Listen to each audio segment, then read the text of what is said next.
are live. Good afternoon, everybody, and welcome to the Sunset Safari. For those of you joining us for the first time, my name is Jamie, and I have Liam on camera with me this afternoon. And once again, you have the pleasure of one presenter for the majority of the show. But if you keep your fingers crossed and are very well behaved on the back of the vehicle, maybe, just maybe, Mr. James Henry might make a surprise appearance towards the end. But yes, we're still doing some backstage filming, I suppose you could put it, or just off-air filming for various projects. And thus, we are down to one vehicle. Luckily, Rusty has been behaving so far on our trip around quarantine fairly well. As I said, coming to you live, we are on Djuma and Arathusa Game Reserves within the Sabi Sands, which puts us in the greater Kruger National Park area of South Africa. It's the top northeastern corner of our beautiful country. And the sun is shining after 2 days worth of rain. Everything's looking beautiful and green. And of course, that brings exciting prospects for the afternoon in terms of what wonders we could see. Definitely a lovely looking sky. Now don't forget that not only are we live, but we're also interactive, which means that if you have questions or comments that you'd like to make, you can do that on hashtag Safari Live on Twitter, or you can email through to questions@wildearth.tv. We do love to hear from you, and if you're a new viewer, let us know that you're a new viewer. Tell all your friends, tell your family, and let's see if we can continue to increase the size of our large safari vehicle around the world, around the globe. Now, my plan for this afternoon is, first of all, to find as many lovely animals as we can find, go and check some of the dams, see what the levels are looking like after all of the rain. I'm on my way down to Treehouse Dam now, and since the slate... I see you. There. Oh no, don't do that, squirrel. Hello. Why did you shout at me as I drove past? Are you shouting at another squirrel?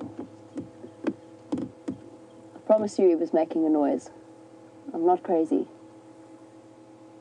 Is he staring at? I don't see anything. Sharp-eyed squirrels, alarm calling for snakes and for eagles, or alternatively for leopards or lions wandering past. I don't think our little trickster is too concerned though. Sometimes they shout at each other as well, and unless you are the great Renius or other experienced trackers, telling the difference between the different calls can be a little bit tricky. And he's hiding behind the marula tree. Alright, well, I don't see anything. I don't see a snake. I think he was... Oh, there he goes. Well, definitely not a snake if he's down on the ground.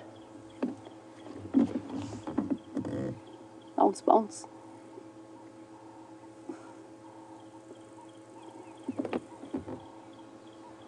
Wish I had the same level of agility of a squirrel.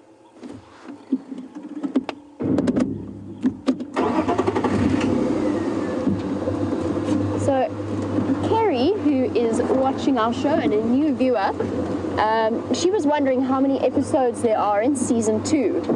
And I assume you're talking about our wonderful live safaris, Kerry. I don't know how we would quite go about classifying where our seasons begin and end, although I quite like the idea of doing that. You know, we have Season 1 in the wet season of the first year, and Season 2 in the dry season of the first year, and so on and so forth. Kerry, if you are looking to rewatch some of the older shows, I'm sure you should be able to find them on YouTube itself. There are a couple of older episodes, if we could call them that. But of course, as I said, we are live, so classifying ourselves on as a season might be interesting. And there's also the archive on WildEarth TV. So go to our website, have a look at WildEarth TV, and you should find all of the old episodes settled down there somewhere. So there you go, Kerry, you can catch up. You can have a look at the way things change and the way things stay the same. Maybe even explore the way the different animals have changed and grown.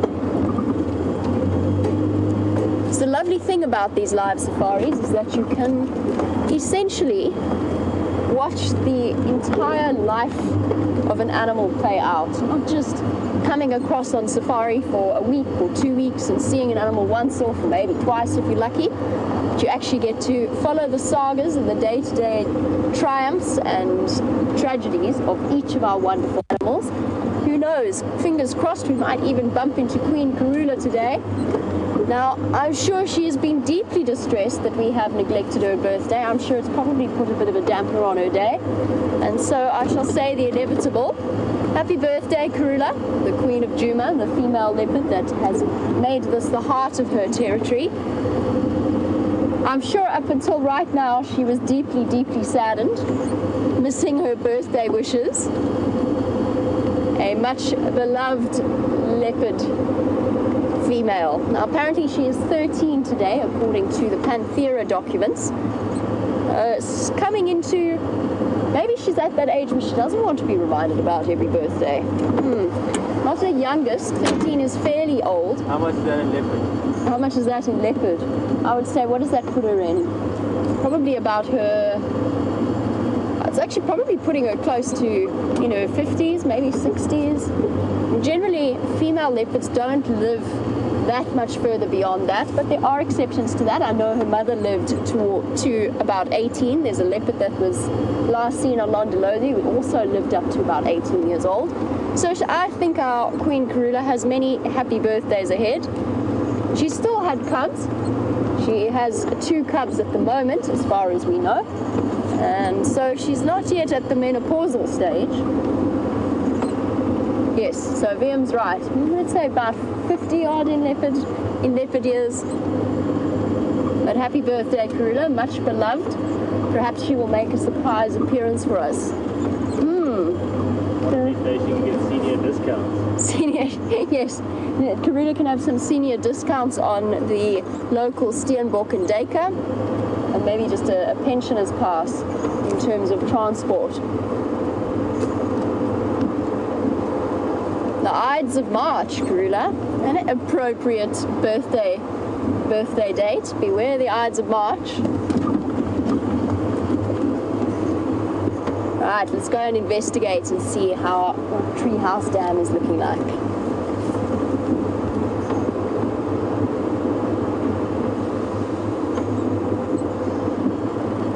I wonder this afternoon if Amy is watching.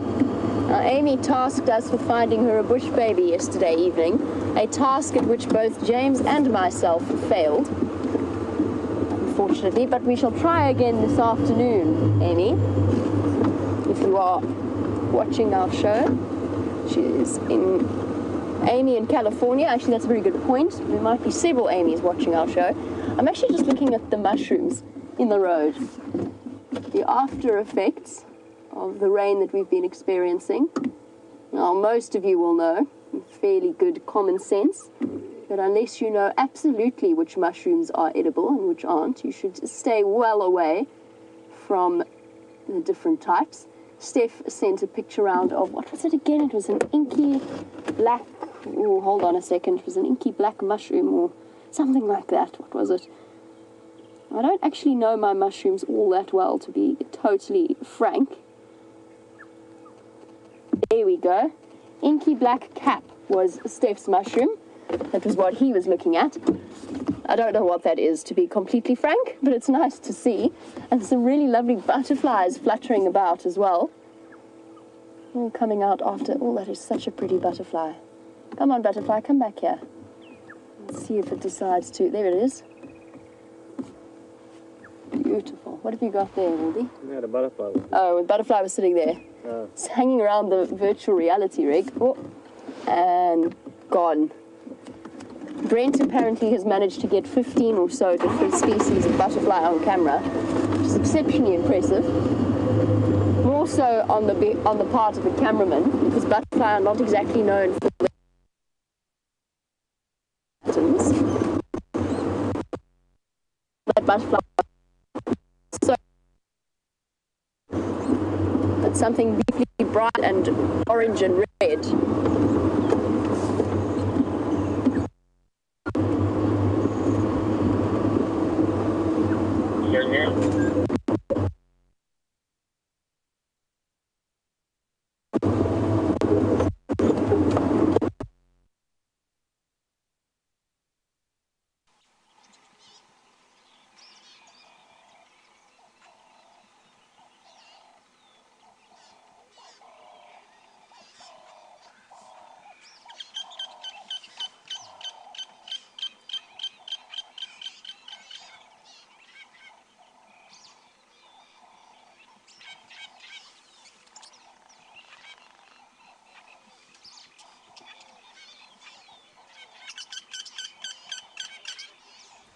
Hello everyone.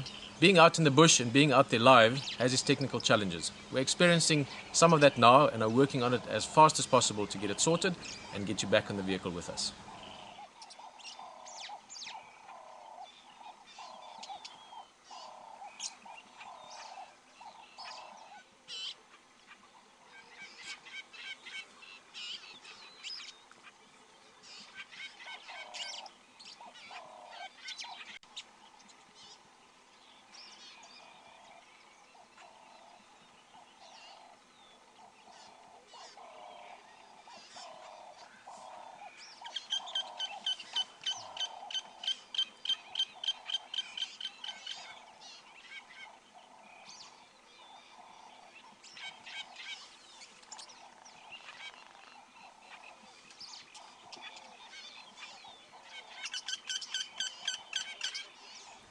Hello everyone. Being out in the bush and being out there live has its technical challenges. We're experiencing some of that now and are working on it as fast as possible to get it sorted and get you back on the vehicle with us.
Hello everyone.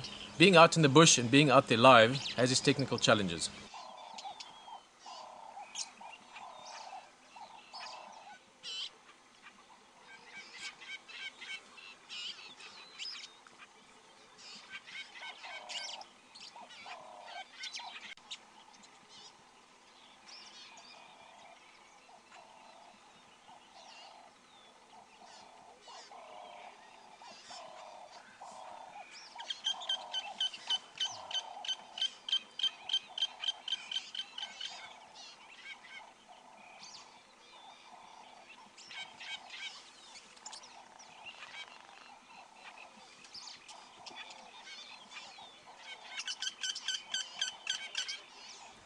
Hello everyone. Being out in the bush and being out there live has its technical challenges. We're experiencing some of that now and are working on it as fast as possible to get it sorted and get you back on the vehicle with us.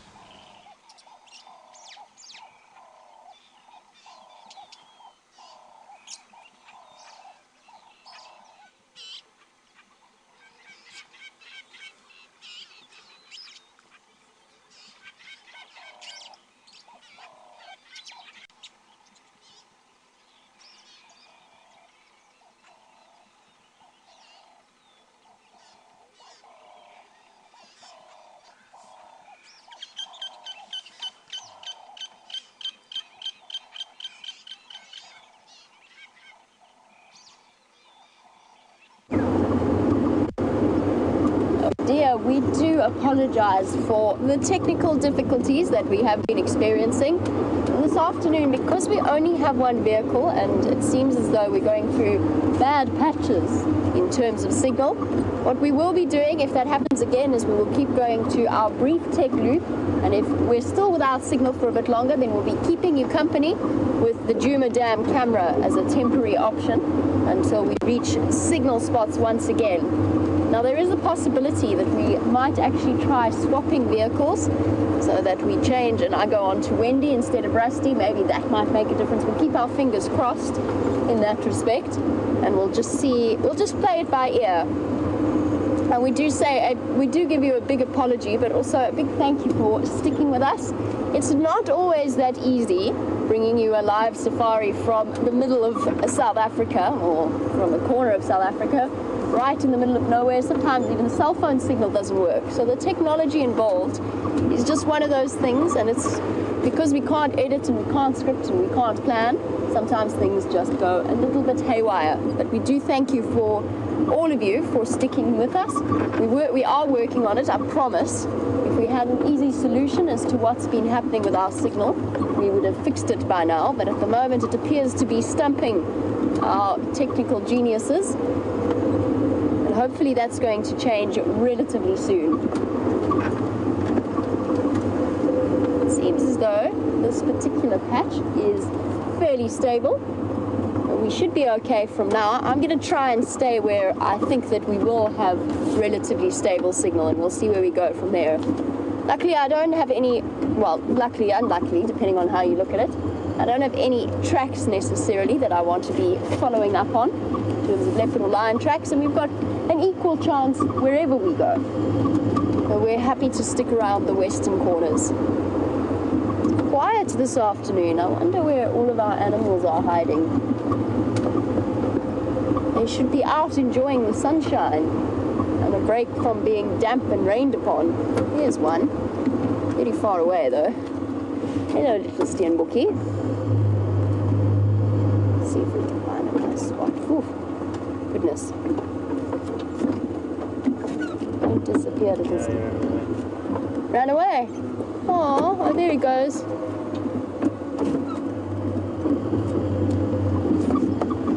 Oh, Steenbok dashed off.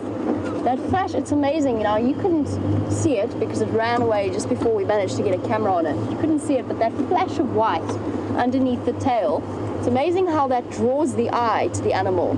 It's one of those clever little techniques of a steenbok. If they're running away from something, they lift the tail up so that animal can follow them really clearly, that the eye is instantly drawn. And if you're a predator, they don't have the same level of color vision that we do. They do see certain colors, but most of what they see is in grayscale. So that eye is drawn to the white tail, and then as soon as the steenbok manages to get a little bit of distance from it, it zigs and it zags and then stops dead and drops its tail. And as soon as that white flash disappears, the predator's eye keeps following where they think it was going to be. It's known as flash coloration. It's a very, very clever little technique employed not just by certain mammal species like the steenbok, but also by other animals such as frogs. There's a couple of frog species with a very bright red strip that runs along the inside of their thighs as a way of surprising a predator and then drawing their eye and disappearing.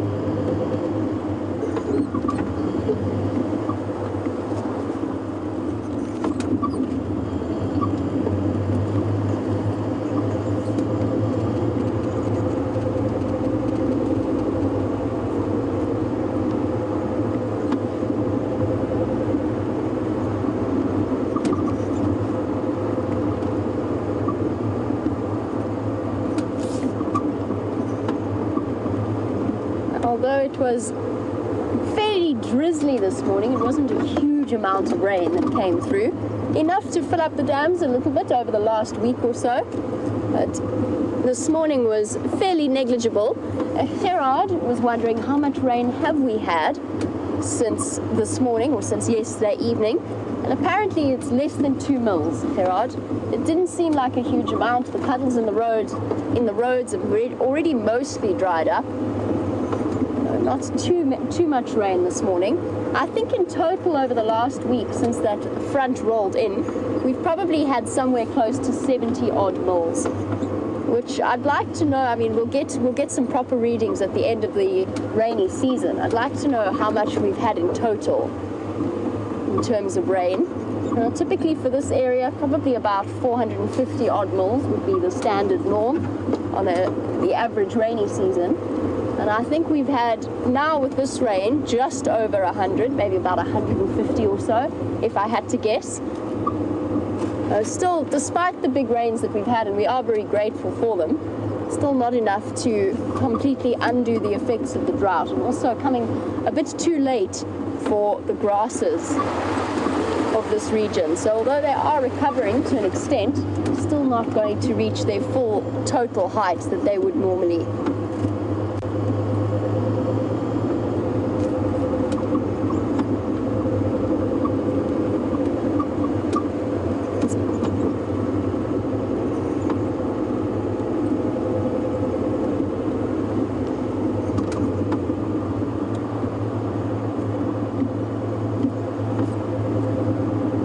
Drive along, and since it is quiet, you'll probably find that we're going to stop and chat about a lot of the different plant species that we get out here. And Jamie D was wondering, Jamie D, same name as mine, if there are any plants that are deadly to the animals. And Jamie, yes there are, although it depends very much on the animal species. So for example, those mushrooms that I showed you, there's very few animals out here that I've ever seen nibbling on the funguses. That's probably because they can be equally as toxic to animals as they can to us. And for example, even with this tree, although we're very much straight into the light, this beautiful torchwood, the balanites tree, that James loves to climb. Now, this is a tree that, whilst not toxic, has medicinal effects to the root systems. What that means is often elephants and porcupines, if they're feeling a little bit upset to the stomach, what they'll do is they'll dig down towards the base and have a look. Look at all that lichen as well on the tree's branches. That's really flourishing and green. Lichen, of course, being an interesting little combination of a bacteria and a fungus, and so essential to life without us realizing it. Breaks down rock and then converts it to sand, which then becomes the soil layer. And the soil layer determines the types of plants that you find, and the types of plants determine which types of animals you find in an area. So in a way, it all starts with rocks and lichens. But the root systems down there, those are the ones I was talking about. The roots of the balanites, or the torchwood tree, give off an almost soapy feel, quite alkaline. And those are interesting way of settling an animal's stomach. So, Jamie, I'm sort of expanding on your question from toxic to medicinal as well, just to give you a broader answer to the way in which the plants operate. But yes, there are toxic plants. There are, for example, poison apples, which belong to the tomato family, that are toxic to certain species, particularly the primates. You'll never see the primates eating them, but other animals can. It just depends on what their bodies are capable of dealing with. The famous tambuti tree, which you won't find in an area like this, so I can't show you at the moment, but if we do get to an area where I find some tambutis, more sort of closer towards the drainage line systems, I'll show you the milky latex that is inside them. And that is exceptionally toxic to human beings. One teaspoon of that, if you consumed it, would kill you, would kill a grown man. But yet elephants and black rhino absolutely love to munch on it. Determined by the different types of animals.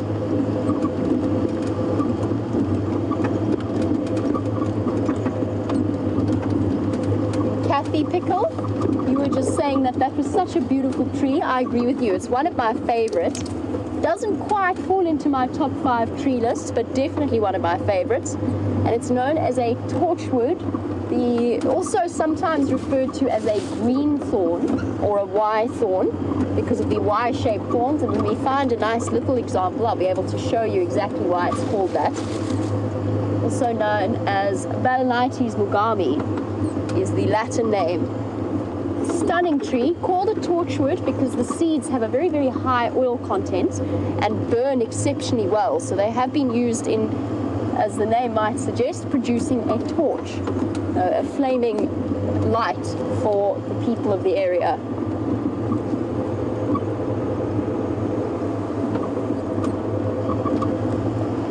There's also types of plants, to go back to Jamie's question, there's also types of plants, and I cannot for the life of me, I think there's the Crotalaria destica, which does this, and I think there's others as well.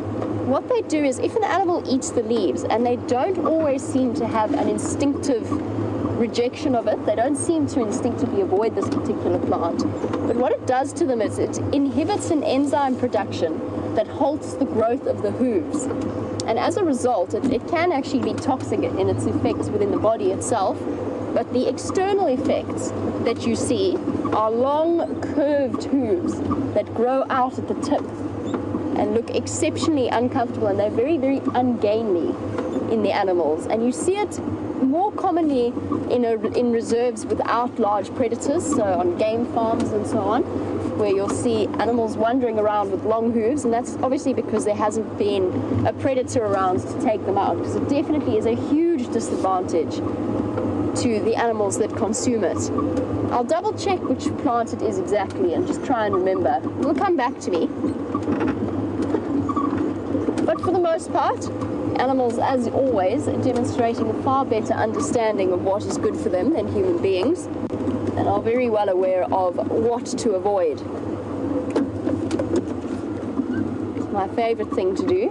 Am I going to do it? Yes, probably. Show you a comparison between 2 different types of trees, both with exactly the same effect. So what we have on our right is a spike thorn thicket. I'm just going to unplug myself quickly. There you go, you can see the leaves there. And if you look really closely, you might see some of the spines on them. So these species of trees are used medicinally as well. I'm going to grab some of them. As well as the tree on the left, the silver clusterleaf tree, which has a very similar effect within its leaves. Interesting, because generally silver cluster leaves grow far more towards the seep line sections, whereas you see the spike thorns much more in drainage lines. So this is the silver cluster leaf.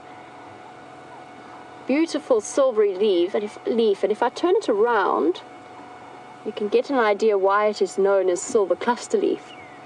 You've got very fine silvery hairs underneath the bottom of them. One of those clever little adaptations for leaves that allow to, or sort of prevent the plant from losing too much water in a hot climate.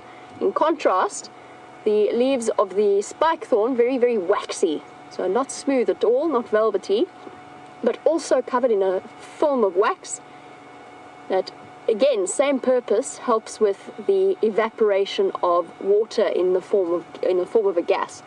On both of them, when you chew on them, I'm not even going to offer poor VM.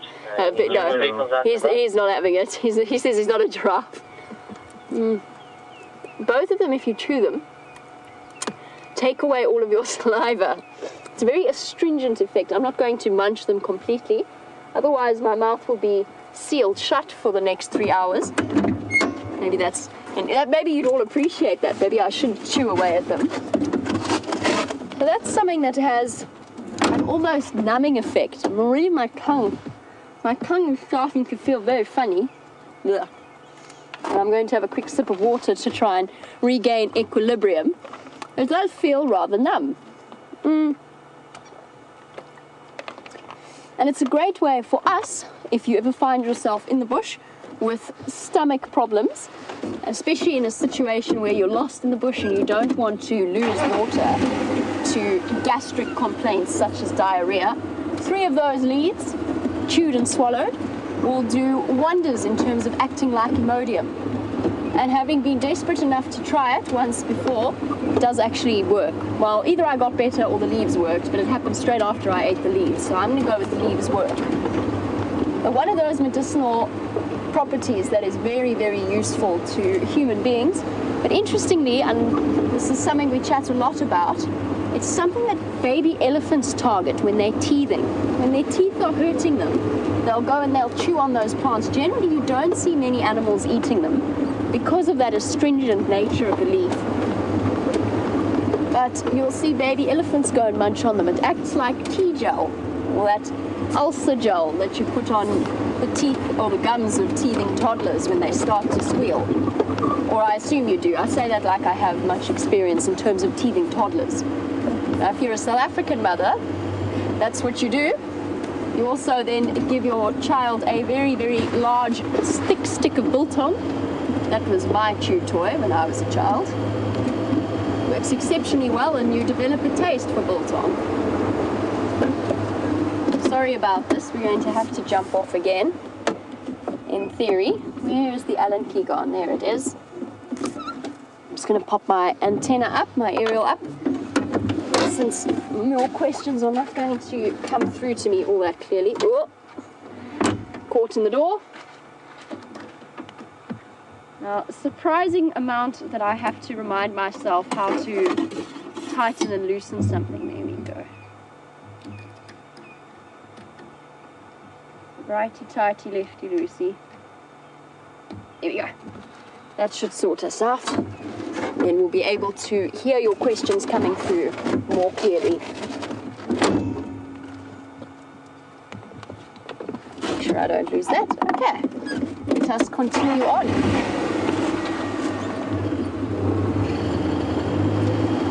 There we go. Much better, much improved.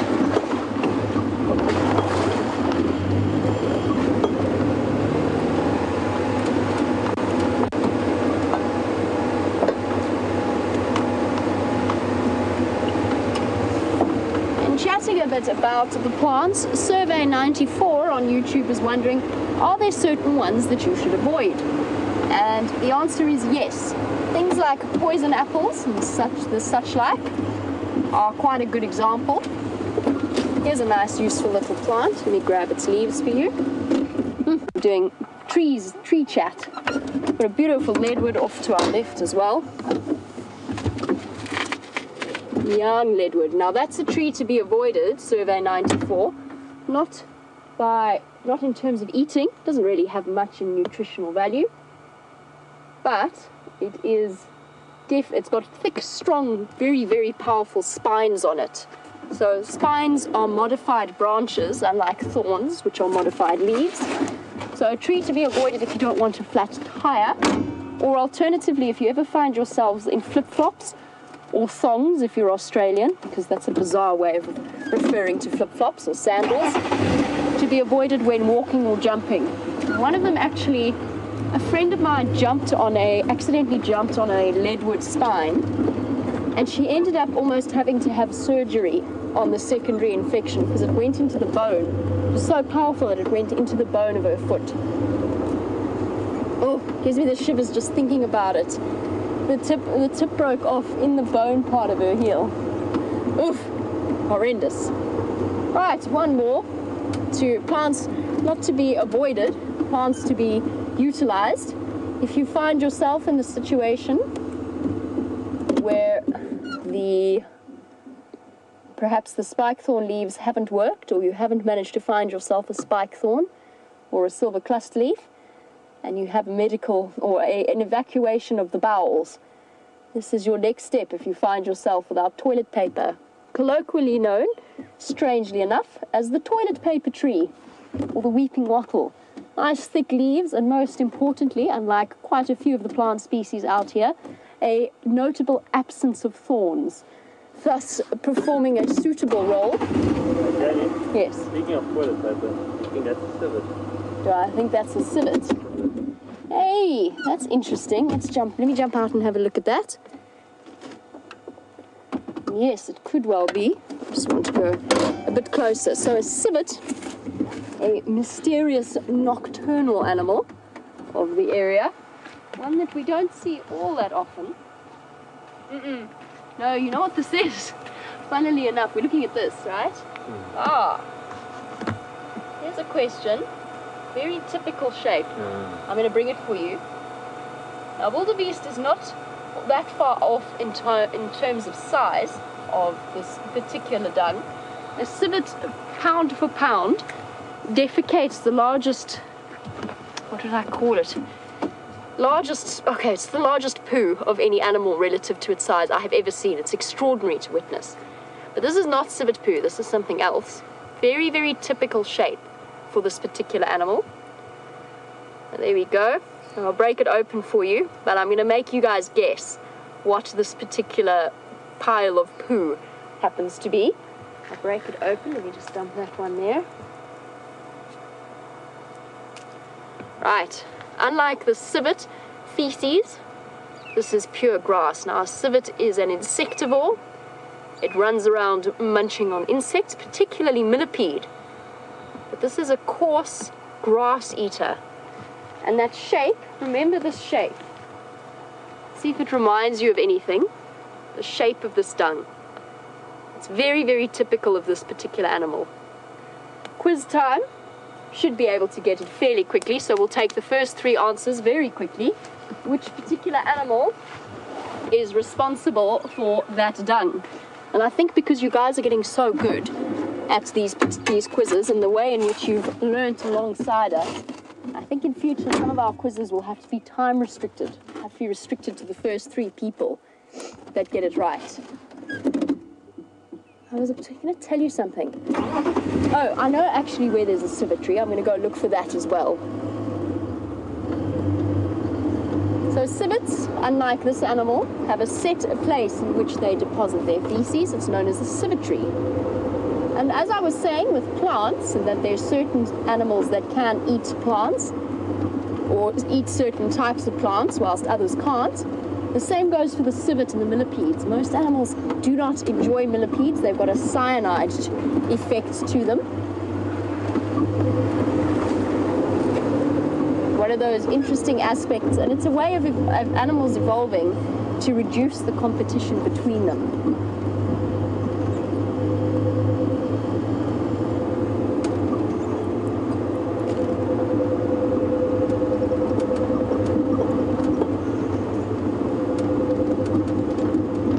Kathy, who is watching on YouTube. Kathy, what I'm going to tell you about could change your world if you ever happen to find it, unless you are, of course, vegetarian, in which case I do apologize. You're wondering what biltong is. Biltong, which is a very, very typical South African meal. Let's see if I back up a little bit. I hear you. We got one. Ah, there you are. Let's go back a little bit. It's one of my favorite little animals.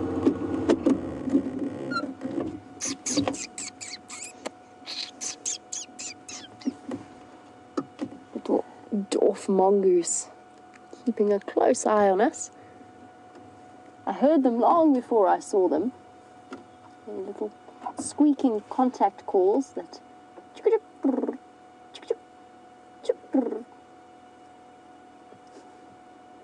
the smallest predator in the Sabi Sands, or mammal predator at least,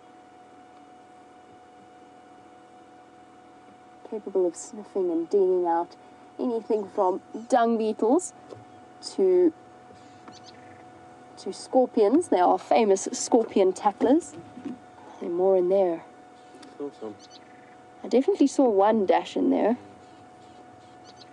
Interesting how some dwarf mongoose groups are much more relaxed than others. Sorry, Kathy, I will get to your question in a moment. There we go, foraging around. And whenever I see dwarf mongoose like this, I always look to see if there's any hornbill, yellow-billed hornbills, around the area. They've got quite a close relationship, those two species, bird and mongoose. Extra set of eyes for the mongoose up high, and the hornbills get to claim whatever sort of scraps there are left over from the mongoose kills. They don't want to play nicely though on screen. Oh, there was one. They're living in this termite mound up ahead of us. Let's see. I don't see any heads poking out. I think they've all managed to evacuate and make their way across the road.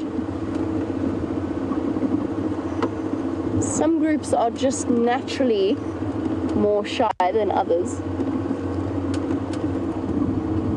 We'll keep our eyes peeled. We'll see if we can't get a nicer dwarf mongoose sighting than that. Kathy, I was telling you a bit about biltong. Now, biltong is a South African treat. It is dried and salted and spiced meat put together in a way that is a very traditional South African recipe, and of course something that stemmed from a time in which the fur trekkers moving through an area they didn't have fridges or storage facilities. We come from a very hot climate, and they had to try and figure out a way of making meat last for longer. And that's much like pickling fish or herrings or something like that. They came up with the idea of salting and drying the meat out. South Africans, we are raised on it. Most people really enjoy it. It's the equivalent of jerky. But having tasted jerky, I have to be completely honest, it's really incomparable. Have you ever tasted jerky, Liam? Don't worry, biltong's better. Biltong is hands down 10 times better.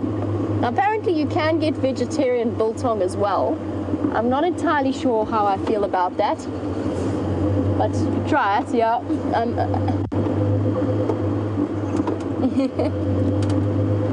Has been rated by Geraldine in Final Control. She says -5 out of 10, so we'll take her word for that. And biltong is made out of, traditionally, it can be anything from beef to venison, so the wild game biltong as well.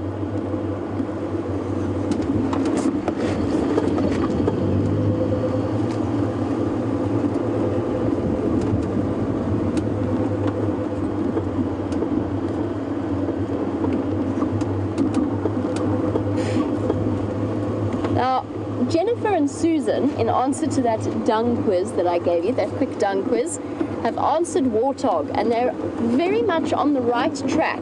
There's two animals that have a shape similar to that kidney-shaped or bean-shaped, but it's not a warthog. A warthog is slightly smaller than that. The animal we're looking for is considerably larger.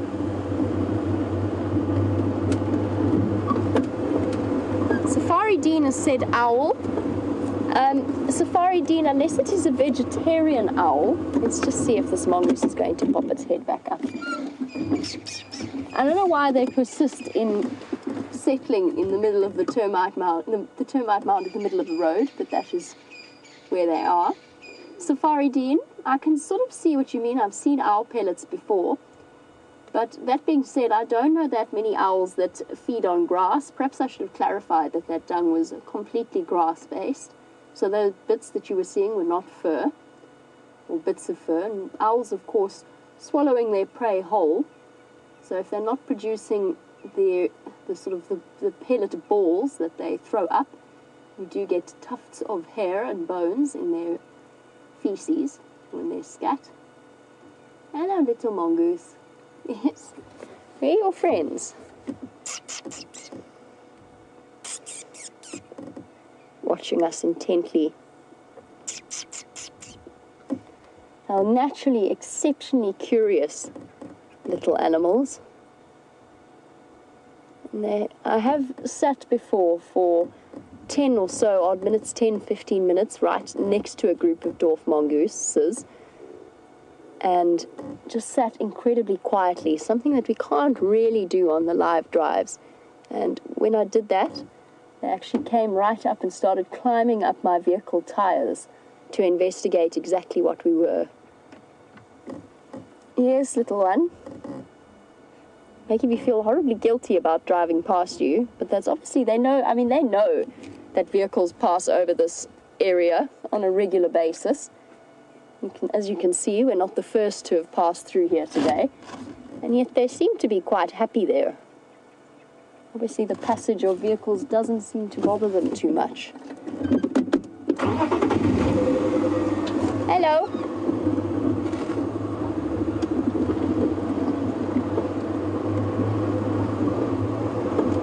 Here we go, we have our winners of the quiz. Jen, Donna and Pamela to our Who Dung It competition or quiz. You have got it absolutely correct. It was a zebra. So coarse large pieces of grass, so not a ruminant that was munching on that. And then the kidney shape is what's usually very, very typical of a zebra dung. Now that was not fresh at all. You might have noticed the very pale color to it. Also, the termites had started to go to work on breaking down the dung. So not fresh zebra dung, pale in color and very dry, but zebra dung nonetheless, and easily identifiable by their dung is almost a kidney bean shape, if I could describe it like that.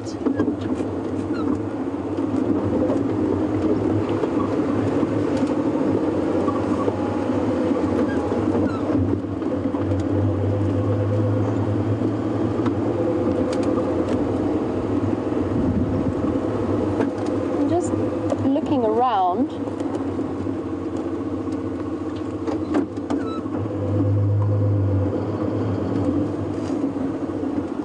Let's have a look. I'm looking at that termite mound.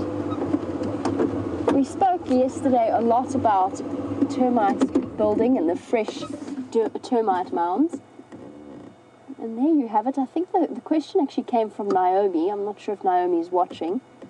She asked about whether or not termite mounds get rained or washed away. But you can see that darkish color compared to the lighter bits. The darker parts are fresh building from termites. And that's all been done in the last 24 hours or so. So the speed at which termites add to their little mounds, particularly on cloudy days, which is why it's so noticeable now. On cloudy days when the soil is wet and easy to collect, their productivity in terms of adding to their budding termite mounds exceptionally rapid. Just an interesting little observation. One of those things that makes these live drives fun is not just you get to follow the stories of the animals, but you get to see things changing, not just day to day, but from morning until afternoon. As I said, we are live, and for a new viewer that has joined us, Tusky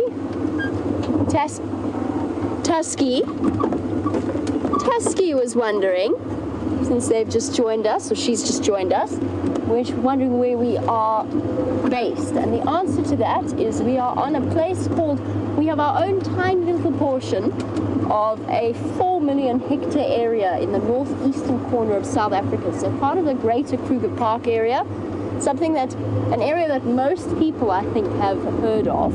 It's the largest conservation area in South Africa, one of the largest in Africa. Not quite the largest though. There are some tremendously impressive places in Central and Northern Africa.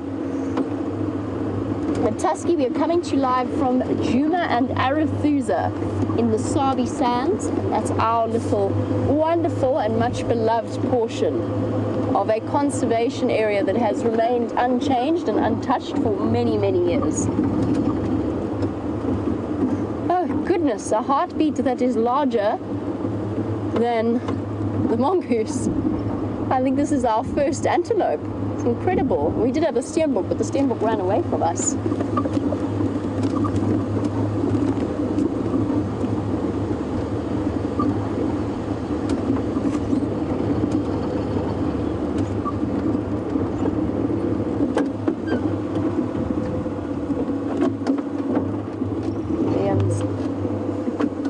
Spotted a nicer example. Oh no, don't go away, boy.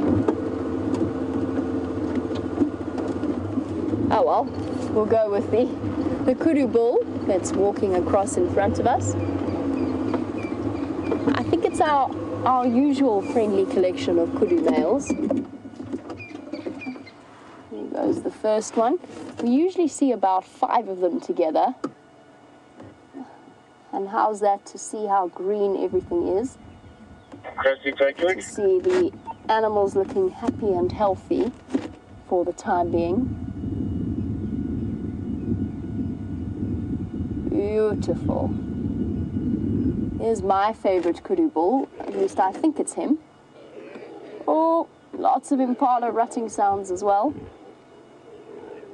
My favorite kudu bull is the one at the back. I love the shape of his horns. They're close together and they're so beautifully twirled. There's something very exciting happening up ahead. We're going to go and look. Sorry, kudu gentlemen, you are so beautiful. But I want to show you what the impala are currently up to, if they keep doing it. Yep, I was right. There's 5 of them here. The impala have stopped for the moment, so we're able to observe our kudu for now. Those marvelously thick necks holding up the incredible weight of those twisted and curled horns. A bachelor herd of kudu males.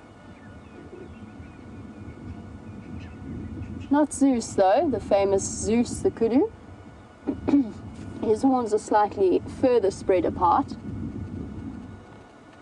Amazing how, having observed the way in which the animals work, how often we get to know the patterns of their movements and the way where we see sort of the same regular individuals. Let's go and get a nicer view of one of them. And at the same time, put ourselves in a position where we can watch the impala up to their shenanigans.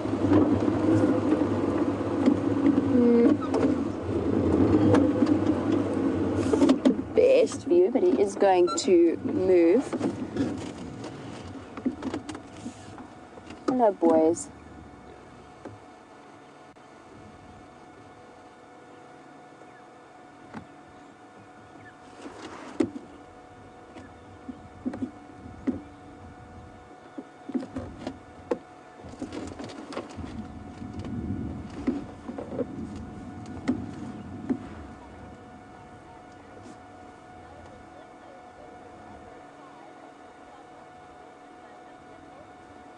I'm glad for Andreen that she got to get a sort of a sense of scale as to just how large those kudu bulls actually are. They are tremendously tall. It's probably out here in this particular section of the Kruger Park area. They're probably going to be the second largest antelope that you could see in terms of weight and the tallest in terms of height. Coming back to these rutting impala once we've got a nice view of the kudu. But Andreen, they are enormous and they would stand probably just up at the shoulder, very close to my eye line in terms of height. Just to give you a rough perspective of scale, I'm 5'7", if that helps to clarify a little bit. Don't disappear, boy. We want to show everyone how beautiful you are. Those long legs built for speed, not necessarily stamina in the same way something like a wildebeest is built. And he's looking off intently. Oh, look at that. Really stunning, stunning bull.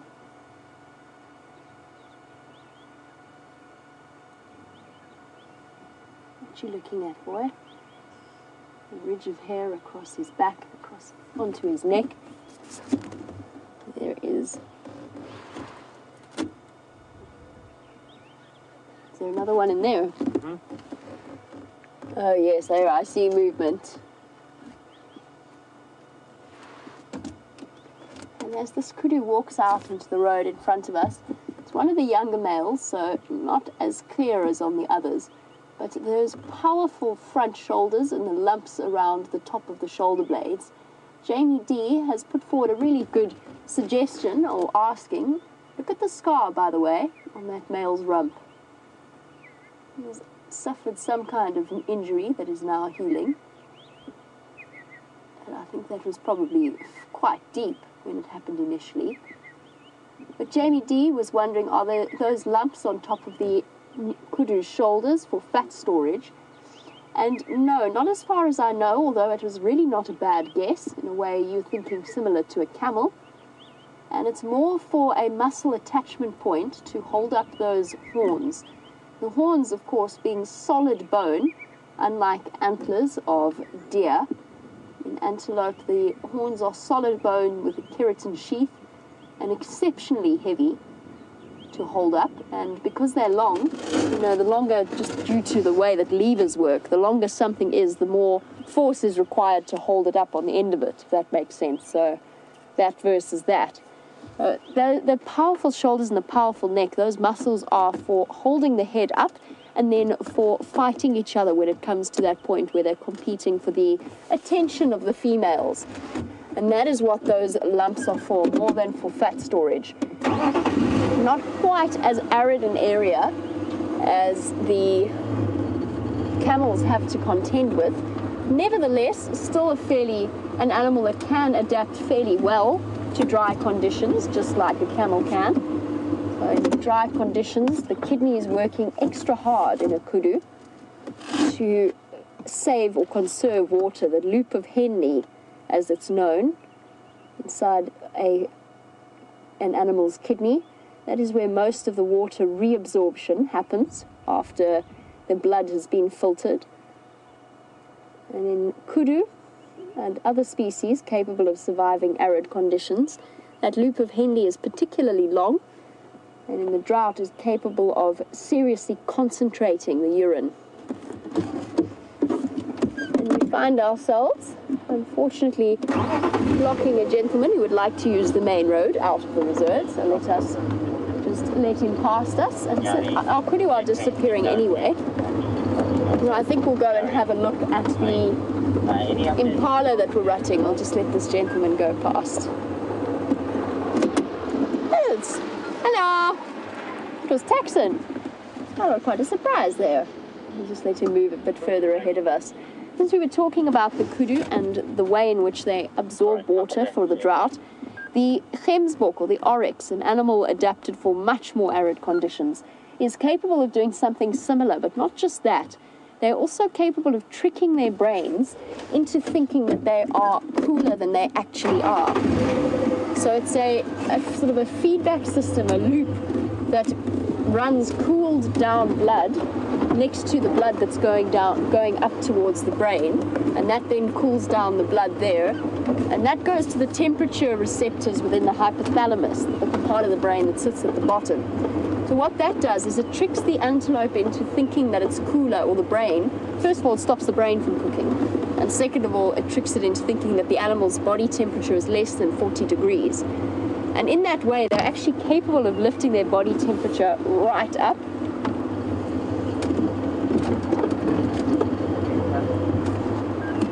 Just answer James's summons.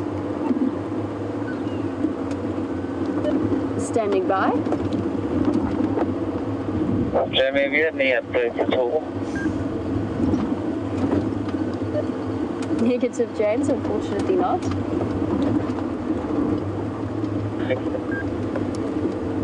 James is just wondering if I have any updates for him in terms of animal sightings. I want to go up along Sandy Patch and just see how things are.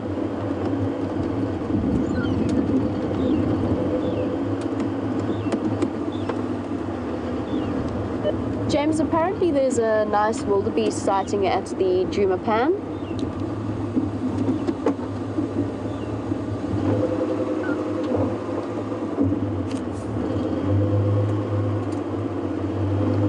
Something might be worth us going and investigating, depending on how things work out around here. I'm not going to go all the way to Sydney's Dam because I don't think that our signal will manage it. We'll just follow up on these impala that have stopped their games.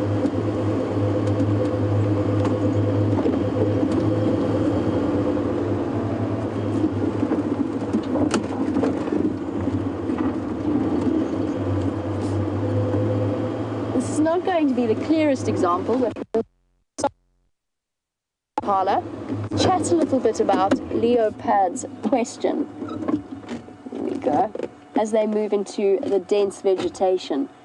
And this applies, sorry, excuse me, lost my voice there for a second.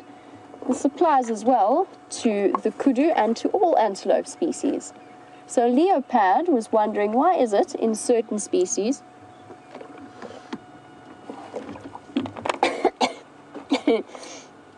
try not to talk and drink at the same time. Oops.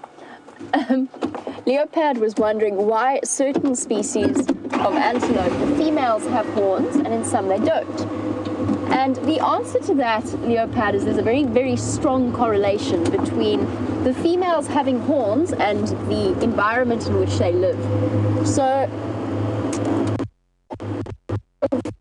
having horns serves two purposes. One is defense against predators. The other is other males and competing with other males in order to pass on their genetics. So for animals like the wildebeest, for example, that are running around the pan at the moment, they live in a more open environment. They tend to frequent open woodland or clearings, grassland clearings. That is where they like to be. And thus the females have horns in order to protect themselves and to protect their offspring from predators. All of the more closed off vegetation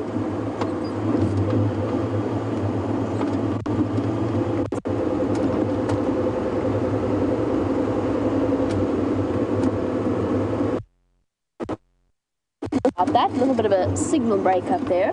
So antelope species that inhabit dense vegetation, they rely more on hiding away than they do on fighting off predators. So kudu, nyala, impala are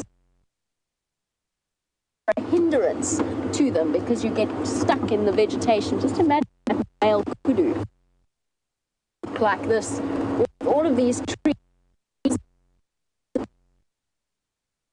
back.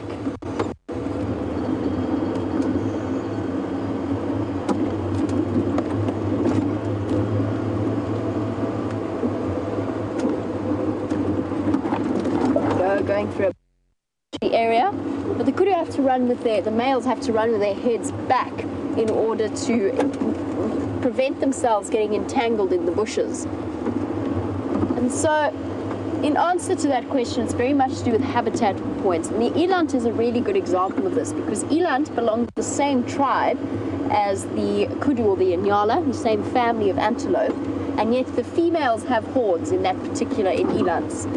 And that's because they frequent more open, more arid areas, and thus, as that theory shows, need the horns, the females need the horns for protection.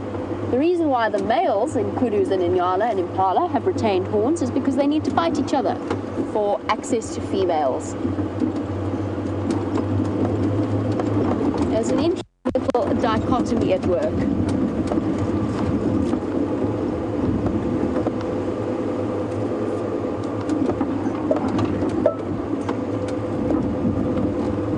Now, Andreen was the one who pointed out how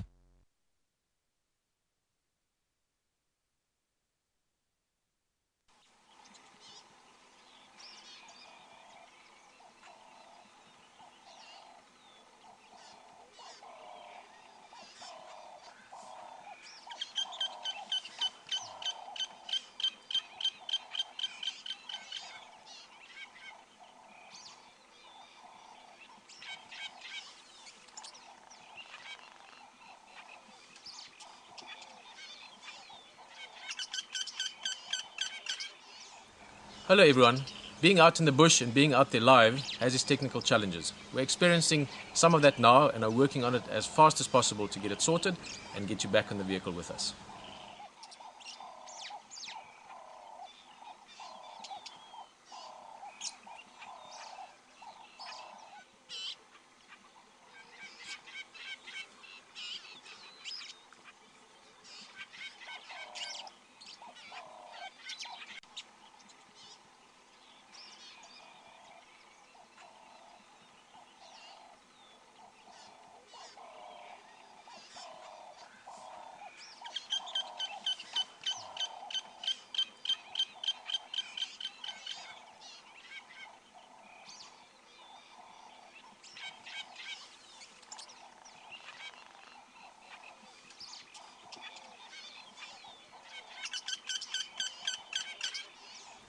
Hello everyone. Being out in the bush and being out there live has its technical challenges. We're experiencing some of that now and are working on it as fast as possible to get it sorted and get you back in the vehicle with us.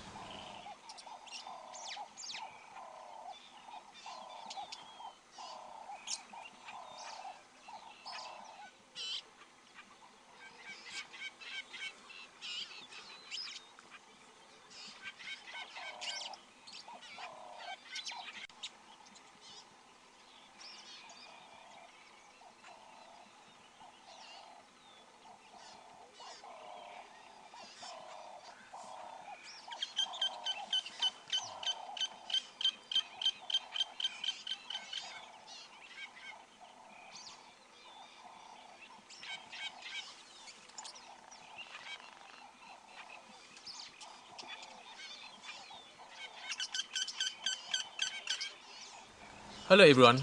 Being out in the bush and being out there live has its technical challenges. We're experiencing some of that now and are working on it as fast as possible to get it sorted and get you back in the vehicle with us.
are back, and apologies once again.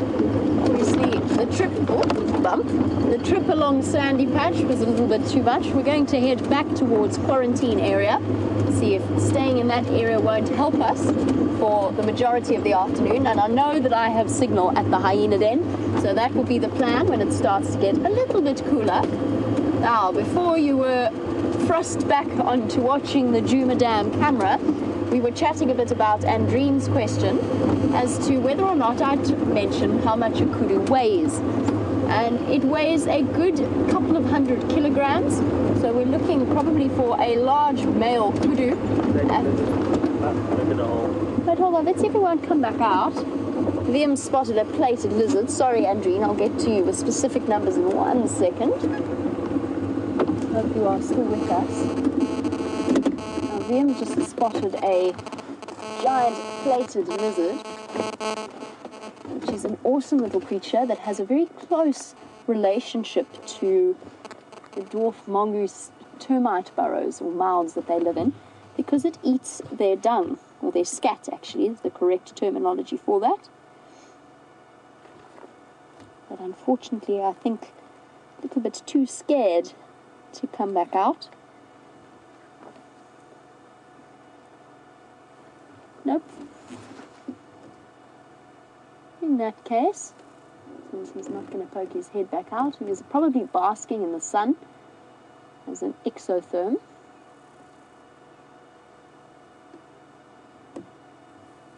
So a large male kudu, back to Andreen's question, because I don't think our lizard is going to be brave enough to come out while we are still here. Andreen, a large male kudu weighs about, or just larger than a large male lion. So roughly between 250 to 270 kilograms. Now that is, in pounds, over 500, close to 550 pounds for a large male kudu. The female weighing about, I would say about 50 odd kilograms less than that. So 100 odd pounds less. A significantly large animal, smaller in weight in terms of bulk than a waterbuck, which is why I said it is the second largest antelope that we could see in this particular area, but taller than a waterbuck height-wise. A waterbuck weighing probably about 50 odd kilograms or 100 odd pounds more than a large male kudu.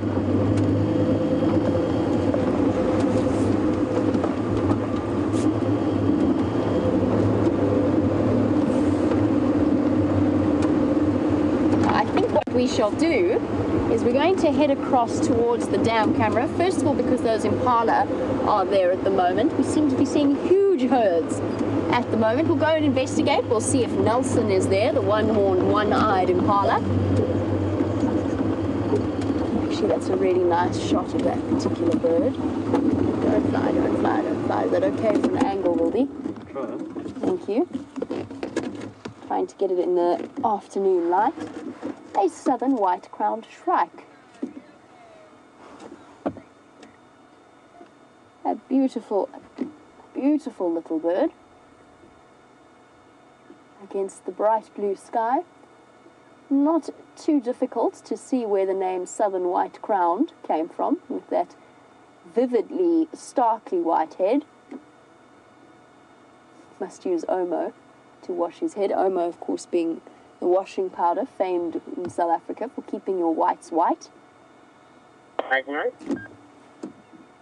Now shrikes, we've got quite a few of the different shrike species here with their very broad, thick and powerful bills. I've been bitten, strangely enough, although I don't think bitten is the right word, pecked by a shrike before, and I actually still bear the scar somewhere on my finger from that. I pulled the shrike. It was a fiscal shrike, which is not a shrike that we get in this area, but we do in Johannesburg. And it was a fiscal shrike that had fallen into the swimming pool that I pulled out. And in return for my kindness, it slashed open my finger to the point that I almost needed stitches as a child. An interesting lesson. It's funny, I once pulled an Indian miner out of the swimming pool and got exactly the same response from the frightened creature. And for a year afterwards, every time the Indian miners saw me outside my house, they would dive bomb me. A lesson learnt about my generosity there. And those Oh, look at that. That's interesting. Probably a mated pair. Not often you see them together. Very sweet to witness. Also interesting. You usually see them on their own. They're not, as far as I know, they are not cooperative breeders. In the same way that retzes or the white-crested helmet shrikes might be. A nice little pair. Shrike's famous for having a larder.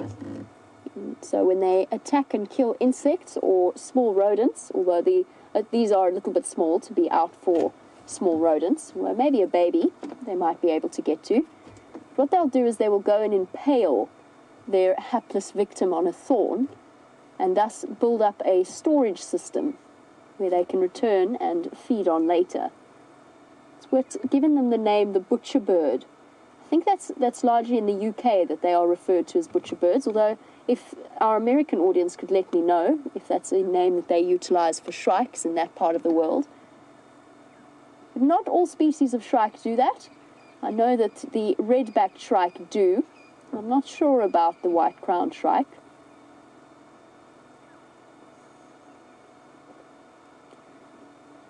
Oh, here comes a third. Hidden behind the branch, though. So, quite possibly a trio of male, female, and offspring. And joined by it's a scimitarbill. Awesome! I thought it was a woodhoopoo, but it's a scimitarbill. Now, that's not a bird that we manage to get on camera all that often. Look at it using its probing beak.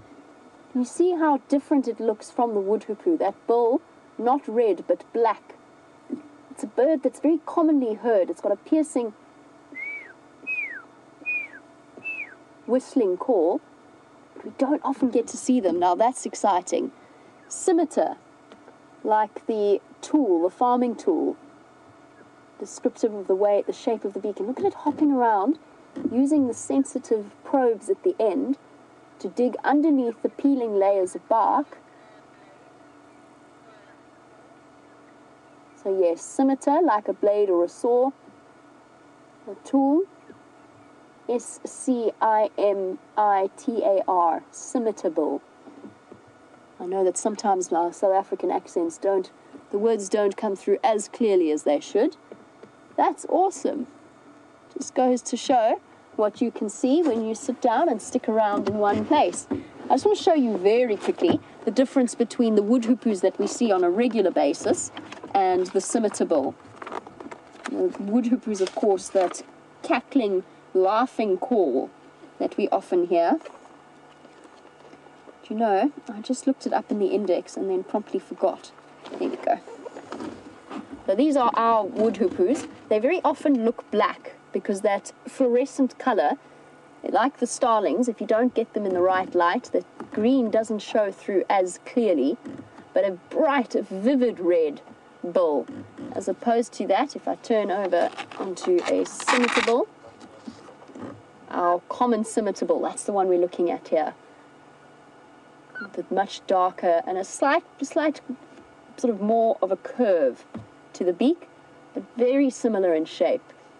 I was once told, now I don't know if this is a local legend or something that just some guide made up, but when I was doing my guide training, we were taught that if you saw a scimitarbill, you would be able to, or you would see one of the big five within the drive or within the afternoon or the morning that you were out. And we'll see. We shall see if that proves to be the case.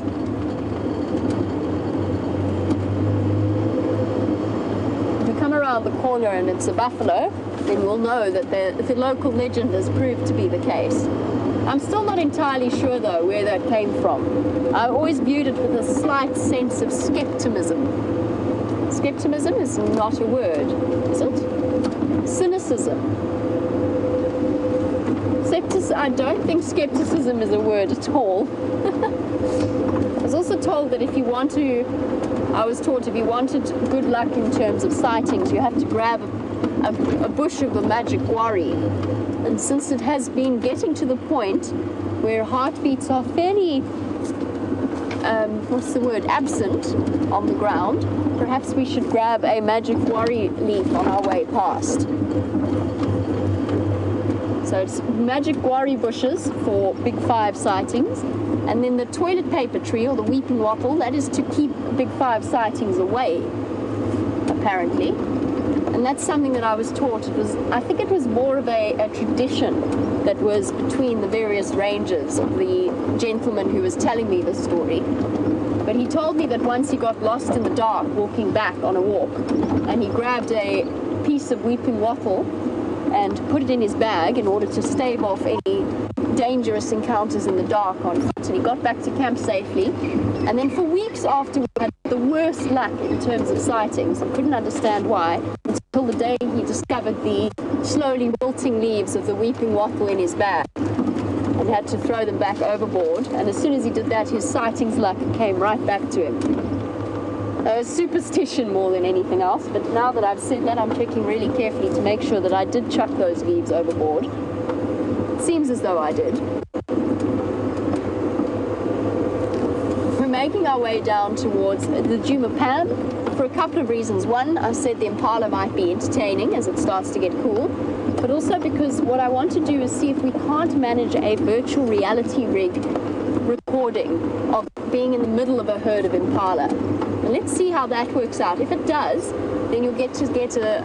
Oh, awesome. Never mind. All plans waylaid. Look who's hiding in a marula tree. Oh. Very cool.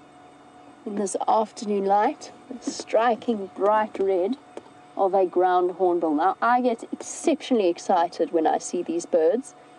Interesting, this is in a very similar area to where James saw the one the other night on the sunset safari.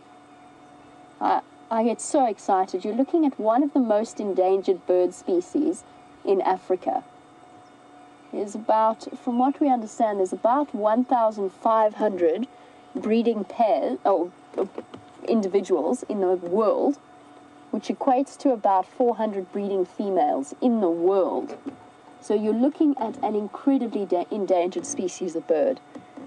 Roughly the size, if I had to compare it for you, it is roughly the size of, I would say about a swan would be a good estimate. Apparently this morning you heard them calling. Also one of the most beautiful sounds first thing in the morning. Coo, coo, coo, coo, coo. Coo, coo, coo, coo. Coo, coo, coo. Almost sounds like a hollow drum. Its beak open. I think it's actually quite hot. It's gonna go. It's gonna go. And oh, you going? What are you doing? Are you going to fly? Or have you changed your mind? It's so wonderful to see them. There's been huge conservation efforts that have gone into bringing the ground hornbill population back from the brink. They are exceptionally persecuted, not just for local traditional muti or medicine, but also because they are, as with all hornbill species, they are very territorial, quite aggressive birds. Now, we often have a problem with yellow-billed hornbills coming to pick at the windows because apparently they're not the brightest of the bunch, and they think that the reflection is another hornbill. Now, that's fine for a yellow-billed hornbill, which is fairly small, but a big bird like that, and you can see how powerful that beak is, built for snake killing and catching, it actually will break the windows of the houses that it attacks its reflection in. And that's one of their reasons for a declining number. Something that I used to do at the area I used to, or the reserve I used to work on, is we would actually follow that beautiful coo coo coo coo call first thing in the morning until we'd worked out exactly where they had chosen as a nest site. And in fact, the last nest we found was in a tree very similar to this one. It was in a marula tree where a dead branch had broken off, and had left a nice sizable cavity in which the hornbills were raising their chicks. And we'd go and we'd take the second egg after the first egg had hatched, which might sound tremendously cruel, but it isn't, because the second chick never survives. The second egg is purely an insurance policy. It's a way of ensuring that if the first egg doesn't hatch, they still have a second chick. But as soon as that first chick is hatched, it's almost a death sentence for the second chick. It is outcompeted and bullied to the point that it dies. So we would take that second egg away, and we would send it to the Mabulo Ground Hornbill Project, which they'd have space for about 15 birds a year, and they hand raise the chicks with puppets made to look like the heads of the adults, before putting them into cages with adult birds, and eventually getting to the point where they can release them into the wild. And a surprisingly high success rate in terms of the survival and re-establishment of ground hornbill populations. And they're such beautiful birds that we really don't want to be in a position that we lose them as a species completely. So if any of you ever go and visit Kruger, and it's something we're going to go and do now, we're going to try and reposition to get a different view. They always ask that you report any ground hornbill sightings at the gate, as well as rare antelope sightings, something like roan or sable sightings or tsessebe sightings. And you report those at the gate, and you try, if you can, to sex the individual, so whether it's male or female or a juvenile, and look as well for tags around their legs. Now, I doubt that this is a tagged individual, but nevertheless, let us go and have a look, because whilst we don't report such sightings to Kruger Gates, we do record it on Panthera's data so that they've got an accurate record. So since I suspect this is a male, but I can't see fully, so let's go around and see if we can have a good look at the chin. And I'll show you what we're looking for once we get there.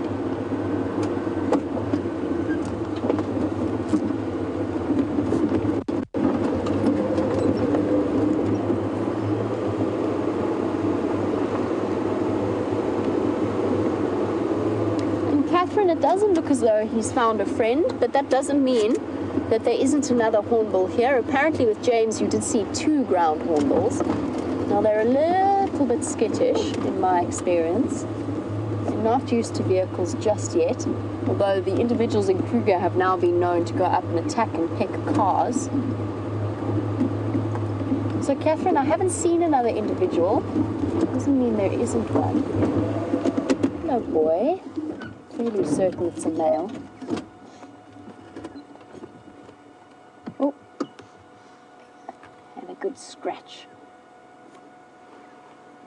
Those feet, just like the feet of the yellow-billed hornbill, and yet so much larger. They really are big birds in terms of height. He'd probably come up to his head height would probably reach up to my hip. It's so awesome to see this. I know that we were seeing 3 in the beginning, and we were really hoping that they were going to decide to nest on Juma. We haven't seen any evidence that they have. Now look, have a look under the chin of this individual. The bright red face. You see how bulging that gular sac is underneath, that bright red patch underneath his beak? Now that is very typical of a male ground hornbill. And then the casque, the sort of the top part of the beak, made for amplifying that call that they produce.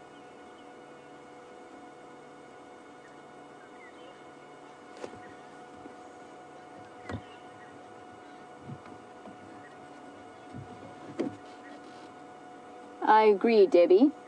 As I said, to have the ground hornbills regularly on Juma, and to keep our fingers crossed that if not this year, because we are getting to the end of the breeding season, if not this year, then next year, perhaps we will get to see chicks. Now, I don't think they've nested here this year, and the reason I say that is I think we should have been hearing them every single morning if they had chosen to nest around quarantine. So during the breeding season, and whilst raising their chicks, they're very vocal, but they stick around the same nesting site or where they are raising their chicks. It's another reason why they are such endangered birds, is the length of time they have to spend reaching sexual maturity. 7 years before a ground hornbill can breed. The rest of that time is spent raising their parents' next generation. There we go, just to give you an indication of males versus females, so that next time some of you go to Kruger, you'll be able to accurately report. There's the male. You can see what I mean about the bulge underneath his chin. And the little bulge on the top, the casque that I was talking about, that amplifies the call. Now the females also have that sort of that patch underneath their chin with a bit of blue in the center, but a smaller casque at the top of the beak. And then the juveniles, definitely very different and very easy to identify. The southern ground hornbill, put on the same page as the secretary bird for a reason. They're also expert snake killers, just like the long-legged secretary birds of the open areas. Also going after, again, small rodents, things like frogs, amphibians, insects. They are fearsome predators. I'm just looking around really carefully to see if there's not another individual somewhere on the ground. I can't see one though.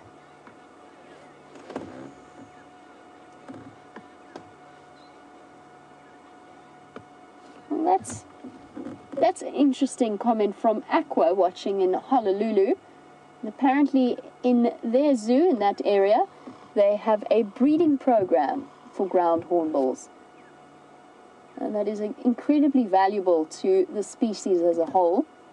And it has become more and more successful, the efforts that have gone into conserving these beautiful big birds. Look at the way, it's a struggle when your beak's that long to really groom your chest properly. So Aqua, that's really interesting. The conservation efforts that have gone into the ground hornbills, they're starting to show that there are actually more individuals in this area than originally thought, which is such a relief to hear that the population is climbing once again. One of the other things I used to do is whenever I traveled to a different area, we used to assess its suitability for releasing ground hornbills into the area. And you discover by chatting to local people as well, in the little rural villages, that their numbers might not be as small as we think they are. There's places that I traveled to where the ground hornbills were meant to be extinct completely, where there are large baobabs up to the northwestern part of the country, huge, beautiful baobabs that are perfect nesting sites for ground hornbill. And we thought they were completely extinct, only to be told by the local ladies that they see them every day moving through the townships. And then as soon as we heard that, we immediately went into attempting to educate the population about how special they are. Because not only, I've said that they do have some value in terms of traditional medicine, which is always an unfortunate aspect of the use of animals out here, but they've also got quite a strong spiritual link to, and I can't remember exactly how it plays out, but you can see why, with their big black bodies and the bright red faces, how they could have a hold on people's imagination. And throughout the world, whatever particular religion or culture you happen to witness or observe, you'll always find that there is a tie-in between the people's culture and the animals that they bring into it. And I'd love to double check and see exactly. I think in some it is almost a farrier of the dead between life and to the afterlife, a bearer of souls. Well, fingers crossed for breeding in the next year. I really hope they decide to come here. Now, I wanted to try and check to see if there were any leg tags on this individual. Unfortunately, he hasn't put himself in a very clear view.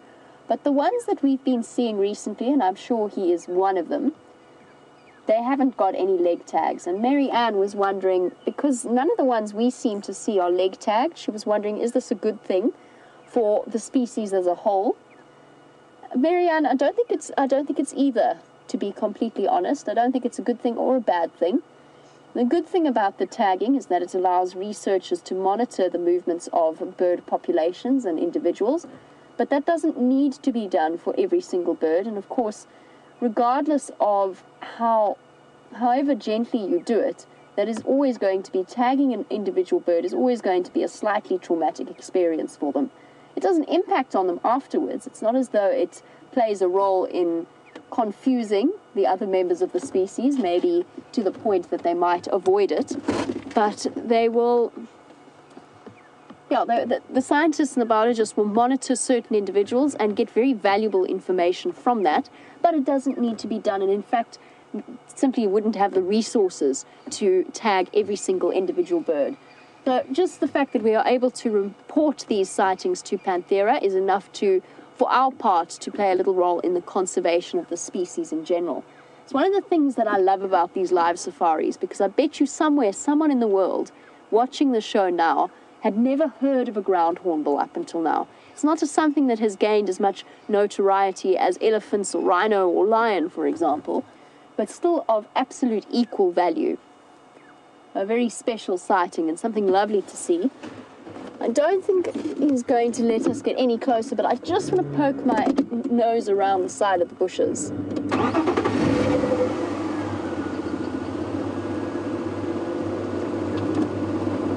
Now, man, of course, being the greatest reason for the hornbill decline.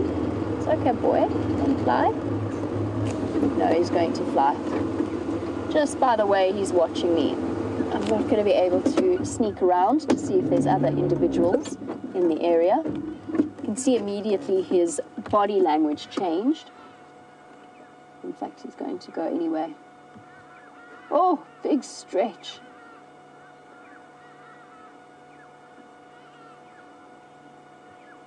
Stretching out the muscles of the wings. He's probably decided this is where he is going to spend the evening. Preening his feathers and making sure that all of the spurs and locks are in place on each individual feather. So vital. No, he definitely doesn't have any tags on his legs. Now, Mr. Tuvok, you were wondering, are there any natural predators, not counting man, of course, to the ground hornbill? And it's possible that they could be taken out by a large raptor, but it would be unusual. Leopards would be an animal that would be a natural predator of a ground hornbill. Their biggest natural predators are actually dangers not so much to the adults themselves, but to their chicks. So the last chick we attempted to monitor, the one I was telling you about that they were hidden in the hollow of a marula tree, was killed by a caracal, as far as we could tell. We had a camera trap up, and one day it was there, the next day there was a picture of a caracal and no hornbill chick. So the ground hornbill chicks, caracals, a serval might be a threat to a young one. Leopards absolutely would be a threat. And then for the chicks, when they're left alone in those hollows, they are at risk of things like snakes, maybe even birds of prey like a gymnogene or a harrier hawk that would be able to reach down into the hole itself. That being said, speaking from experience, those hornbill chicks are not defenseless. And I've seen, because we used to go and we'd try in the least invasive way possible just to monitor the chick. We'd put a camera on the end of a stick or a GoPro on the end of a stick and put it down. And I promise you, those chicks will attack it. Now, I've seen we got some incredible footage of that chick attempting to tackle the GoPro. And then unfortunately fell victim to a caracal. In terms of other natural threats, there's an interesting aspect to it. So I've said that they like the hollows of trees to nest in, and they nest in the same place year after year after year. Now, some people have actually blamed overpopulation of elephants for a decline in the ground hornbill population on the basis that elephants push over the big trees that they like to nest in. And we know that the one hornbill group that we were monitoring, their tree was struck by lightning, which destroyed about half of it and destroyed their nest site. And it took them a good 2 or 3 years before we could find them and watch them breed again. Now, they are very particular about it. Now, I personally, I don't buy that at all. I don't buy the thought that an elephant, first of all, I don't think that it's overpopulated with elephants in this area. That's not an opinion I share. And I certainly don't think that you can blame elephants for, yes, they change landscapes, they're keystone species. But I really don't think that you can try and pull that one off. There's just too many leaps of logic there for me. Doesn't sound terribly realistic. And our last few glances of this hornbill.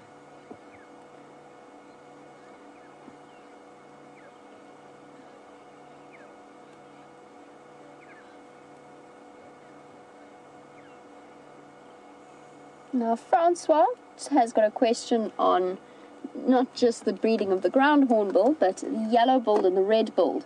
And Francois has said is that, as she understands it, watching obviously clearly a South African watching from Pretoria, as they understand it, the red-billed and the yellow-billed, or hornbill, will not breed during a drought. And they were wondering whether or not the recent rains might have come too late for the hornbills to breed. We've actually found a couple of active hornbill nests over the last few months that the hornbills have bred and produced chicks to adulthood. At the moment, there's at least one juvenile red-billed hornbill that sits at the DRC, which is the camp that we live at, and goes meh, meh, almost constantly throughout the day. I haven't seen him in a week or two, but begging mom and dad for food. So the red-billed and the yellow-billed have been breeding. I think that the drought will make it more difficult for them to survive, certainly. I had personally hadn't heard that they won't attempt to breed during a drought. It does make sense because the male has to feed the way in which hornbills breed, and the same applies to the ground hornbill females as well. During their time of confinement, they go into the hollow of the tree and they lose their primary feathers, their flight feathers, and are entirely reliant on the male to feed them until the chicks have hatched and those feathers have grown back. So in a drought with less insects to eat, maybe there's a possibility that that is the case and that the yellow-billed and the red-billed might not be able to successfully breed. I personally still think they might attempt it though. One last view of our ground hornbill as it starts to get a bit darker, because I do want to head across to the hyena den before it gets too dark for us to be there. Let's go and investigate what is happening there. Stunning silhouette.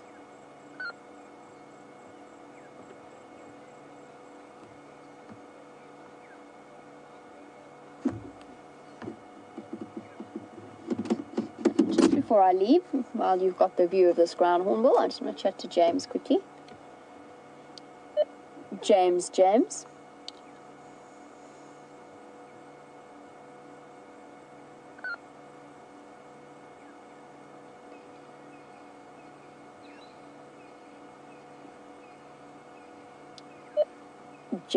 James for Jamie. He might be a bit busy. Just listening to the ambient sounds of a beautiful evening. I can hear brown-headed parrots squeaking away at me from the tops of one of the other marula trees. That's creak, creak. Here we go, I can hear them now. Chirrup, chirrup. Sounding just like parrots that you might hear in aviaries around the world. That is the brown-headed parrot, one of the birds that we don't manage to get on camera all that often. Bye-bye, Hornbill. Hopefully we'll see you tomorrow morning. That will be something nice to follow up on. Nice to see them getting a bit more relaxed as well with vehicles. The three of them that initially started to visit us here were very, very skittish.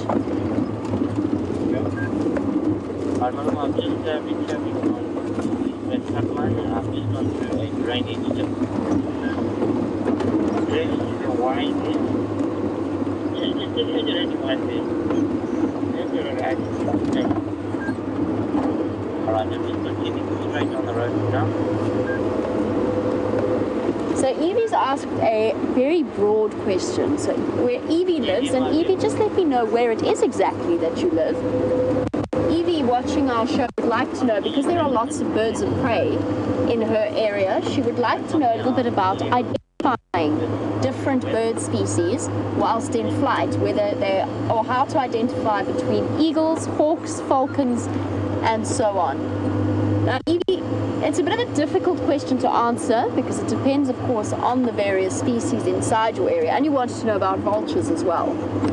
And it takes time and a little bit to get used to what's known as the general impression of size and shape, which is that quick glance at a bird that will tell you exactly what it is.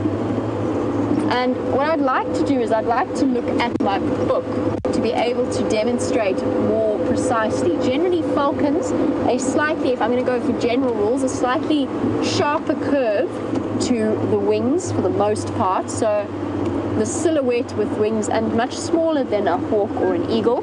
Hawks tend to have quite broad fan-like tails in order to be able to change direction fairly rapidly. Vultures have very large wingspans for the size of their bodies, for thermaling and soaring across in the skies. But again, that depends on where you are and which area you are in. Our vultures thermal, so they use that very energy-efficient flight. Sorry, there's a really interesting insect here, and I'm hoping it's actually going to land. It was right next to the car. There, it's landed. Awesome, well done, wildebeest. That is a spider hunting wasp. And she's gone right into the road. They sting. Every time I try to back away, she follows me. Not an easy insect to catch on camera. Very seldom completely still.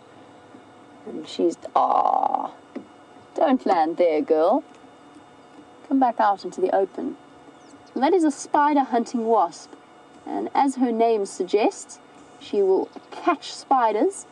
She will inject her eggs into the corpse of the spider and then dig them into or put them underground into tunnels so that her offspring, the little larvae of the spider hunting wasp, will have an instant meal. It's like the dung beetle's dung ball, but slightly more savage in that respect. A very, very powerful insect. Here she's landed again. She's actually looking at the freshly dug termite mounds. Well done, Liam. There she is again. I'm giving Liam a really difficult task here. This is why live wildlife cameramen, and particularly the individuals who work with us, are, in my mind, probably some of the most gifted cameramen in the world. There is one opportunity to get the shot. How's that? Liam just followed a flying spider hunting wasp. And that, ladies and gentlemen, is hours and hours of practice and some serious skill. And there she lands again. Now that is not a wasp. Well done, Liam. Thank you very much. That is not a wasp that you want to get stung by. I can promise you that.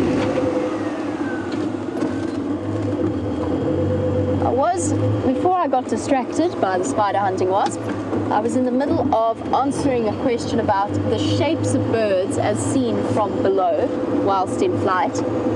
Now, my best advice to you is, once I get to the hyena den, depending on what's happening, then I'll be able to show you a picture of the different shapes of the birds, and it's much easier to explain with pictures.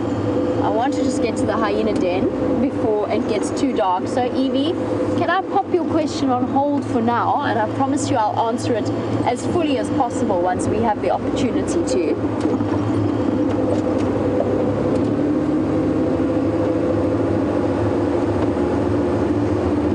Suddenly feel like it's amazing how fast these afternoons go.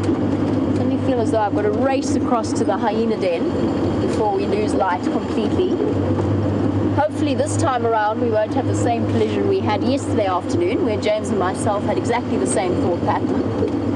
And that since we seem to be having a little bit of a after what did we describe it as? The cat day, with leopards and lions everywhere. All of a sudden they seem to have disappeared. Oh goodness. We've got another update, and I'm going to put it to you, but you have to be quick. You have to let me know quickly. Do you want to go to the hyena den, or do you want to go to the elephants on quarantine? What shall we decide to do? One goes that way, one goes that way.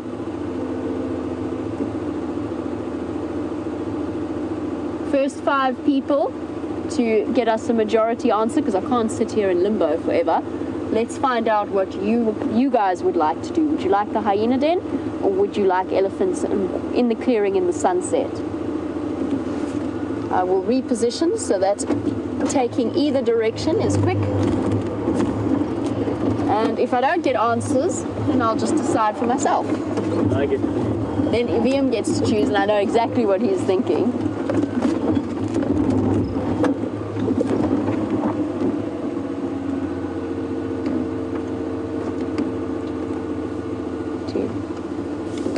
Let's have a look at the sunset while we wait. It is such a beautiful view. Where shall we go, ladies and gentlemen?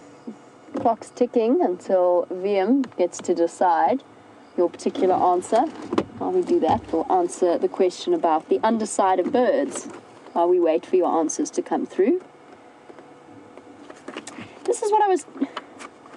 Right, there we go, we have answers. Sharp wings, sorry, falcons, sharp wings, falcons and kestrels. That's the angle of the wing that we're going for.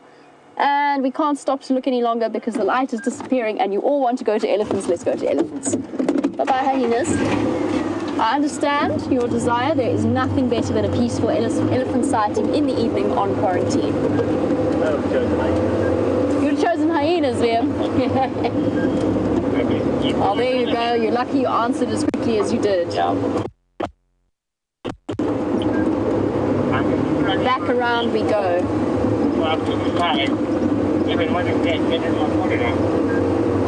Copy. Thanks, Bobby. Just this thing too.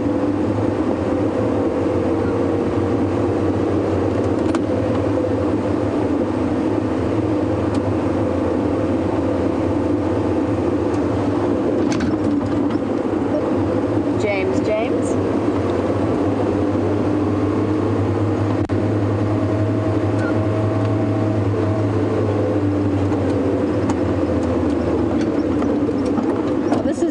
Sorry, Liam, a bump there. This is probably the only safari vehicle, well, no, that's not quite true. I suppose as a guest on a safari vehicle, you might roughly get to choose what animals you like. This is the only case where we've got pure democracy at work in terms of voting for the sightings.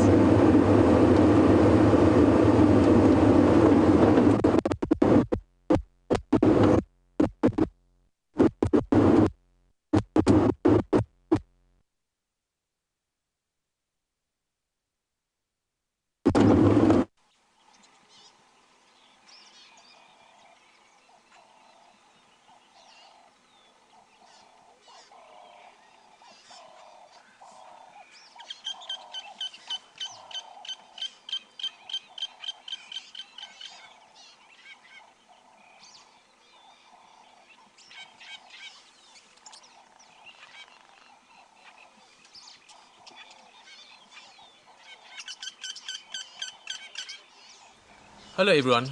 Being out in the bush and being out there live has its technical challenges. We're experiencing some of that now and are working on it as fast as possible to get it sorted and get you back on the vehicle with us.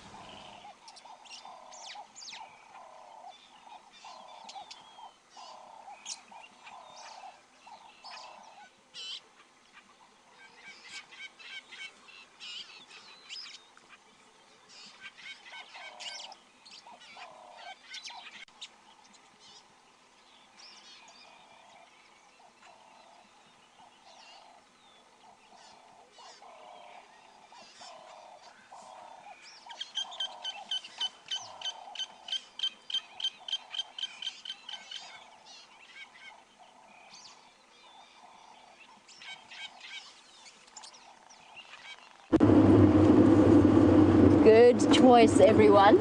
Sorry, apparently speeding down the same road that I was on before had played a little bit of a role in that signal breakup, which is interesting, because I'd just driven down that road before. But here we go.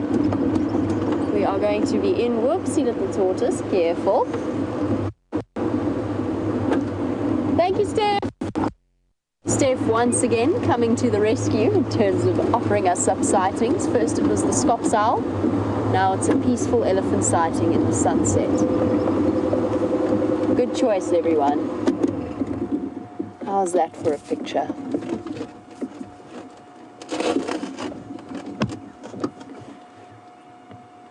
I'm reluctant to off-road any closer just because this clearing is so lacking in grass, and we've got a nice open view.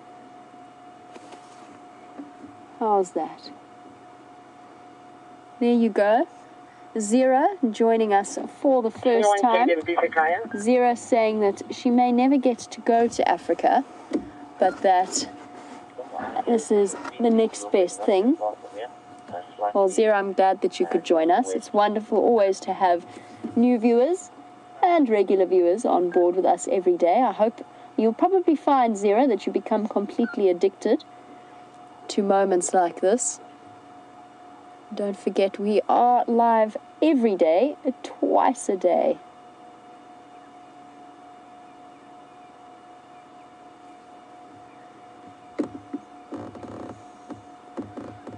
And Zira, absolutely. Our cameraman, well, without the cameraman, we would all be completely without any of the images that we get to see.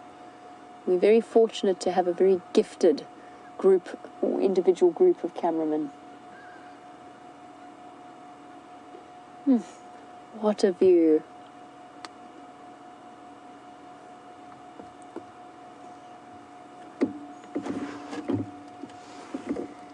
And Gracie says that she's going to be so excited when the elephants can play together in the water, in the rain.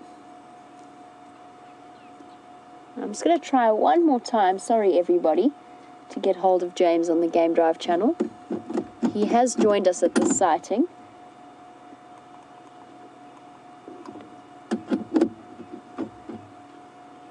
Okay, there we go. We've actually got an answer from him already. He's happy for us to stay. Gracie, absolutely. The elephants are going to be so happy to have various mud wallows around the area. I wonder if this is, I don't think this is the same, no, you know what, I think it is the same herd that we've seen on quarantine a couple of evenings in a row. The one with the curious little babies that come right up to the vehicle.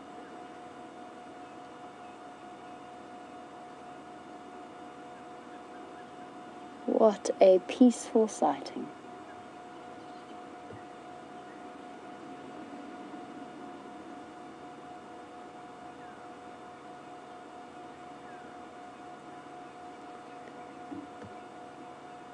Deja vu, actually.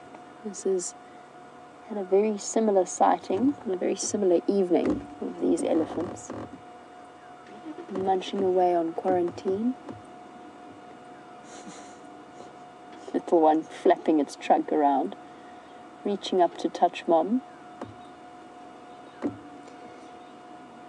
That is the matriarch of this herd, as far as I can tell.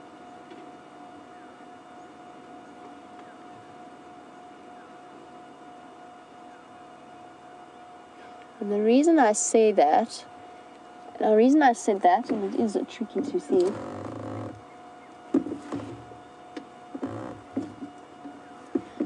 it's one of those tricky judgment calls to make. I just want to listen for a second, sorry, and I'm actually going to take my earpiece out. I'm just hearing alarm calls. Oh, there's kudus. Miana's freaking out behind you. Miana running across the quarantine behind us. Just going to sit and listen. I'm not wearing my earpiece. Calls are coming from the dam. You can have a look at the stunning view while we do.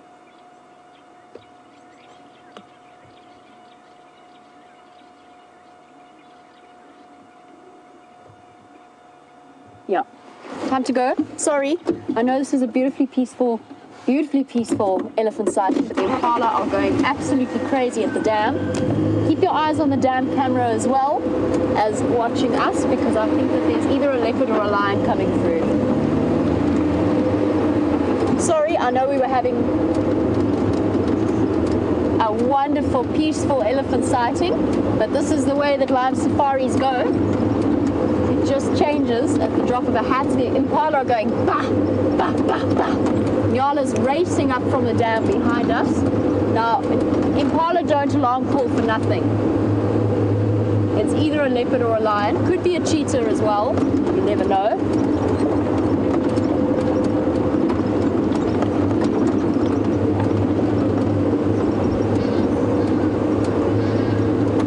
There's another vehicle coming up here.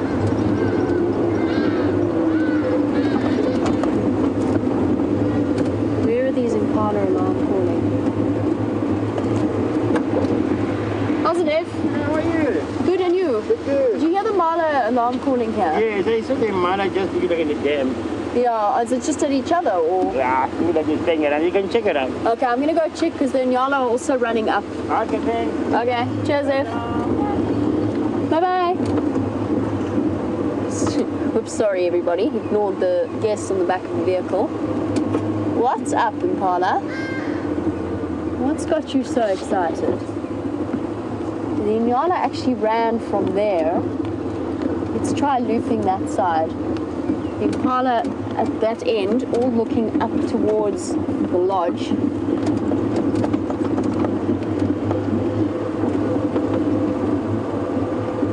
Everybody keep your eyes peeled. Could we get to see Queen Karula on her special day?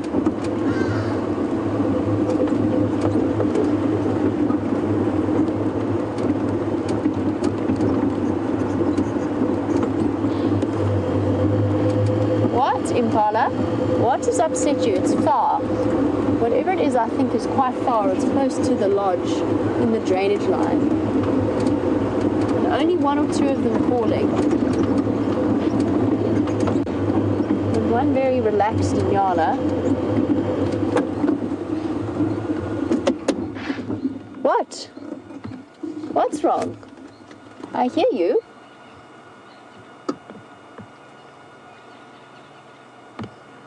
Please don't tell me you're alarm calling at Nyala, not after I've just sung your praises in terms of your eyesight. And 4 Egyptian geese. What? What are you alarm calling at? There's nothing here. Unless it's already passed. Actually, that might be why that Nyala ran up and why these are so relaxed. Ladies in final control. Did a leopard just walk past you by any chance? The ones that are still alarm calling are looking up in that direction towards final control, and the Nyala that came sprinting past was looking up that way.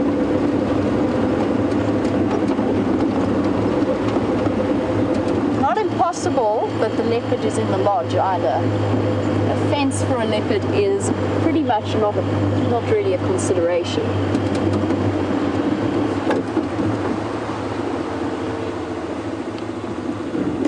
Sorry, I know this is not the greatest view for you guys. What? What, Impala? What is wrong? All sensors on high alert.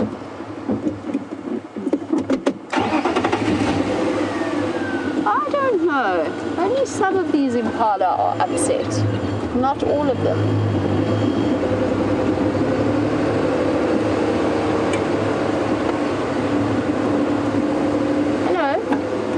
Now that is an animal that would have been calling if the leopard had walked past.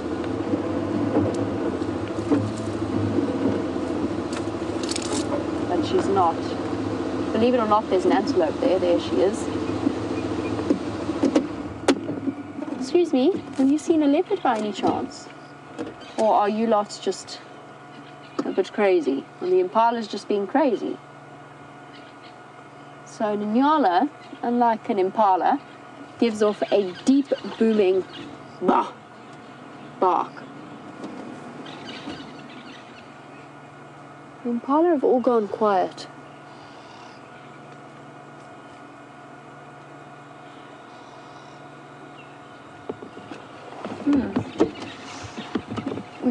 We might have just arrived a little bit late. I don't see any tracks along the road. So it might be, after all that I said about Impalas alarm calling only when necessary, I wonder if they weren't just playing or starting to rut with each other, and it just got a bit out of hand. And they started making alarm calls, because I don't see any tracks coming up here. Oh well, I guess it was totally worth checking. You've got to follow alarm calls when you hear them. I know Brent mentioned this morning, but I would say 75, no, maybe that's a bit extreme. 60% my predator sightings have come from following alarm calls, with tracking involved as well. But even more than that have come from alarm calls. Well, in that case, let us go back to the elephants, since there doesn't appear to be much walking through here. Except Connor, who has recently joined our tech team.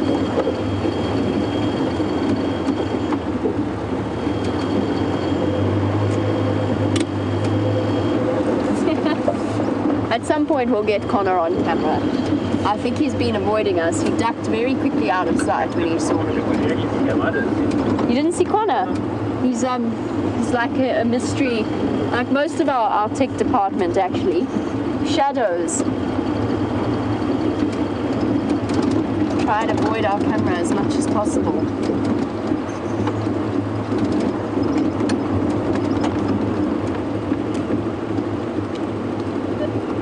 James.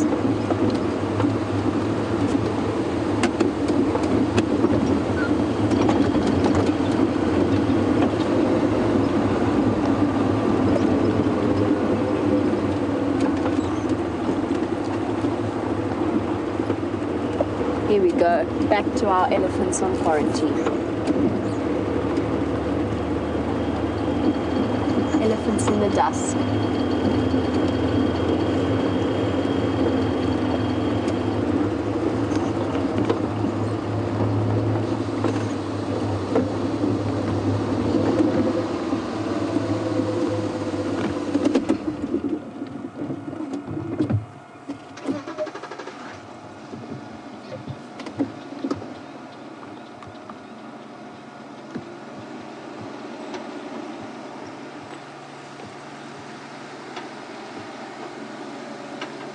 Beautiful. After that mad rush to follow up on the alarm calls.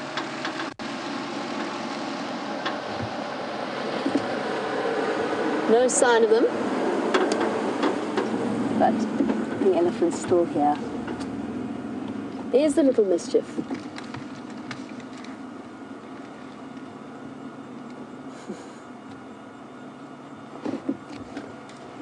That ears out posture.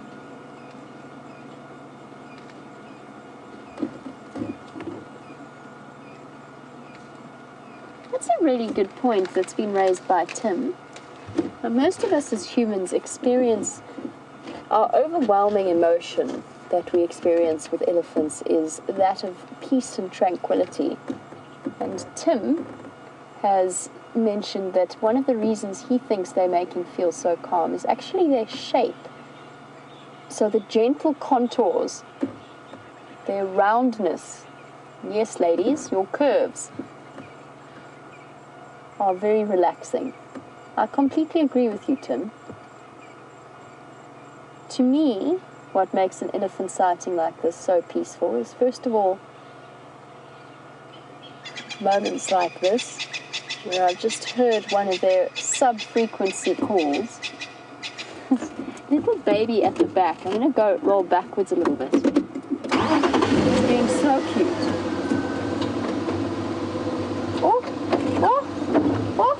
Oh, are you coming? Oh goodness, here we go. All right, little one. You see the gentleness of the female there responding to its run, and actually I think she stopped it. I think that little calf wanted to come and chase us, and one of the females, probably mom, actually intervened there. That was so cute. I'm coming.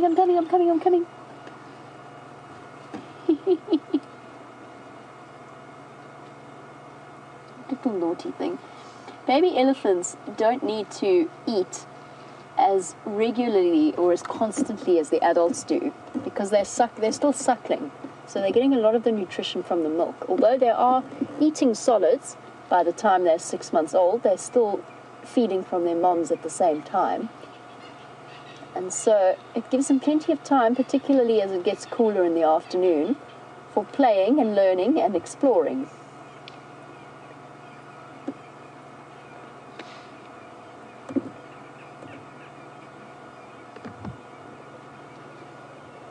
There's that gentle rumble that I was talking about. Tim, you were saying about how calming they are. That they give off this brrr, but lower than I could ever make it. A contact call between all members of the herd, and it is so comforting to human beings. I don't know what it is. When they get, they have an angry rumble as well, which is far less comforting. But the gentle low brrr sound, I just love. It's also the sentience. I think the light is slowly disappearing, so let's stay with these elephants as soon as possible, or for as long as possible. And as I promised, after that, since you have been such a wonderful audience, we're going to have the treat of James appearing on your screens for the last few moments. But for now, let's stick with the ellies.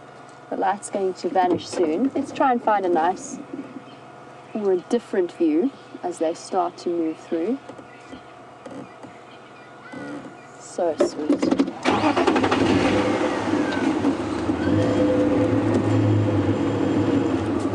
Hello, and Love. Love, of course, and Lovu being the local name in a lot of languages for elephant.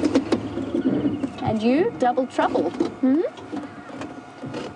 Two little ones. Full of mischief. And the big girl putting herself between us and them. Although I have a strong suspicion, it is definitely the same herd. With the mischievous little males that come right up to the car and say hello.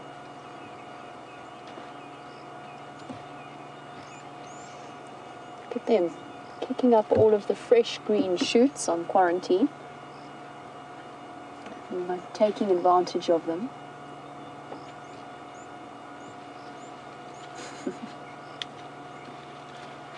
Oh, now where are you running to? I'm off. I'm going to go and see what other havoc I can cause. Deborah, I agree. Deborah, you're absolutely right. I also love the baby elephants bombing around like little maniacs. They are so cute and so playful. Look at these two. There's something phenomenally comfortable about watching an elephant walk away as well. Even just looking at them walking down a road is very relaxing.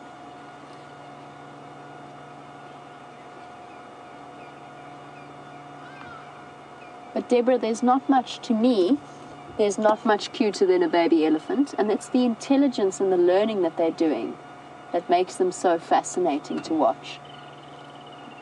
It's that exuberance.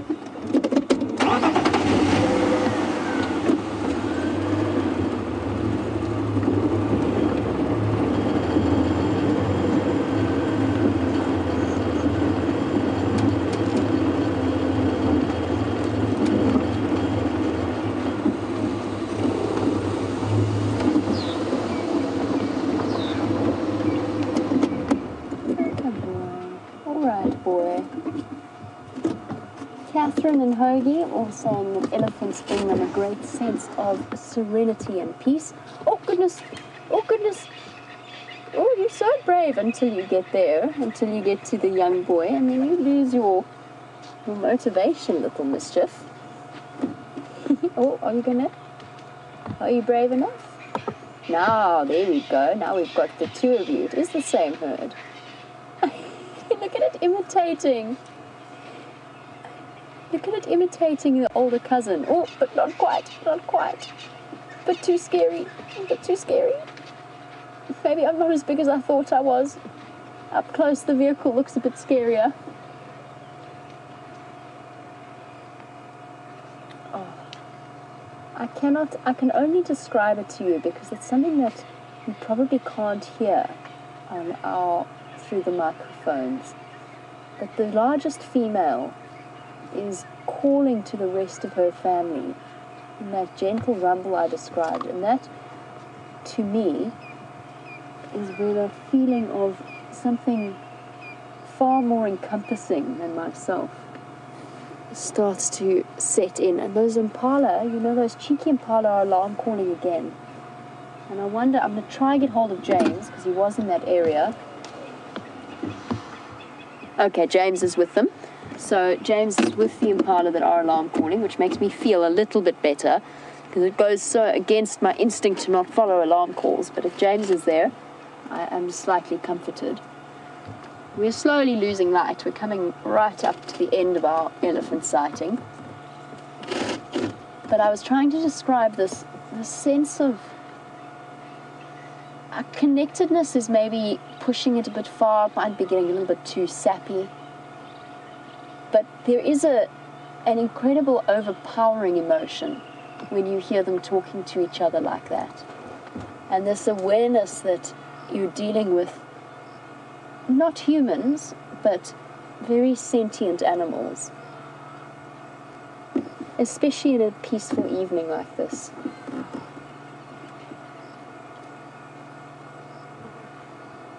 Slowly just going about their business.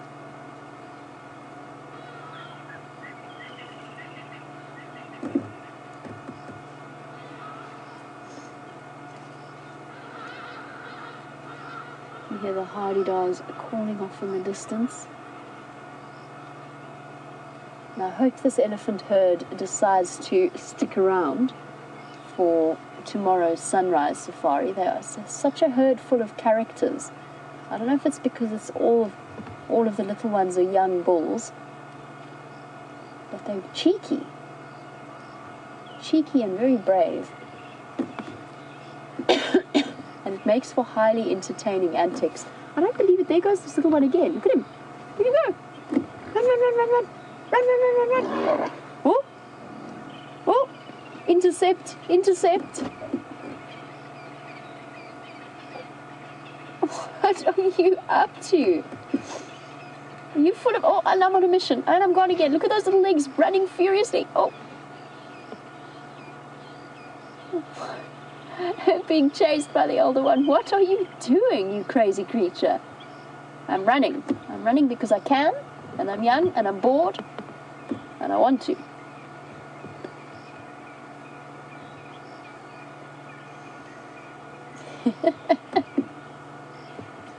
It's so beautiful.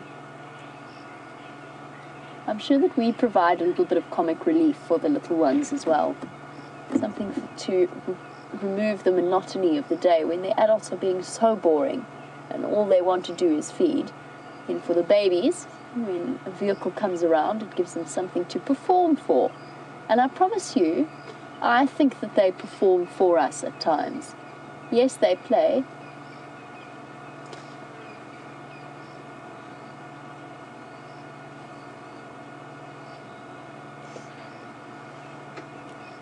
Heard following the contact calls of that large female, and as I mentioned earlier, I suspected, not the one you're looking at, but the one that's been calling, I suspected that she was the matriarch from the beginning. And the reason that I said that is, first of all, she seems to govern the herd's movement. Then look at that, look at all of those termites. It's like something out of a Disney movie.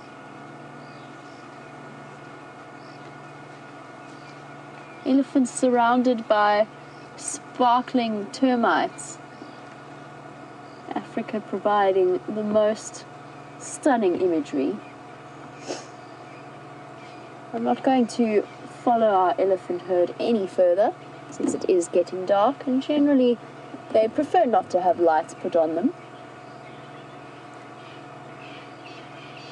So we'll just watch them slowly move away.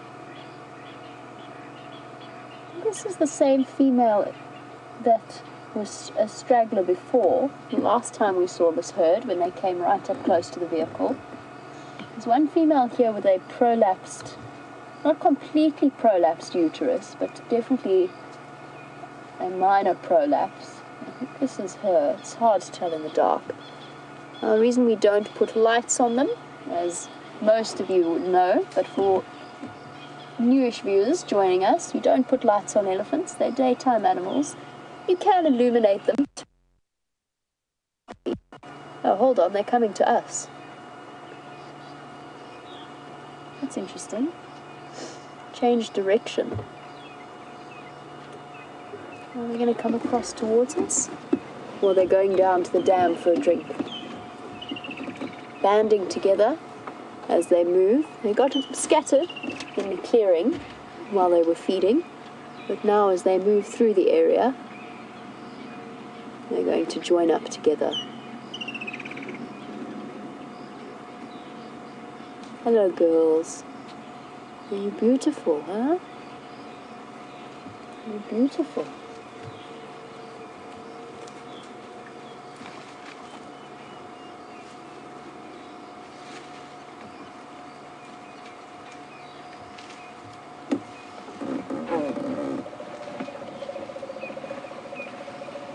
Hello, girls. There you go, there's that rumble.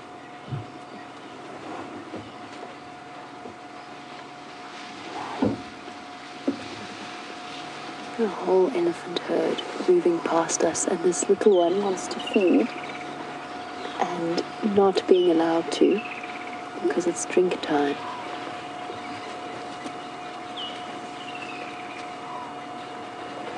Oh, this is such a special feeling. They're just dusky shapes in the dark.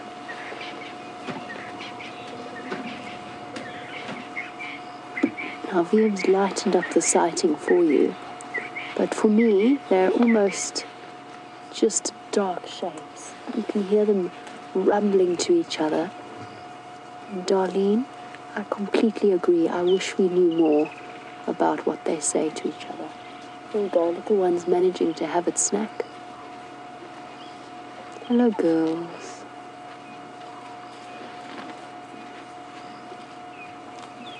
All right. Thank you very much. You've got a beautiful family. Thank you, girl.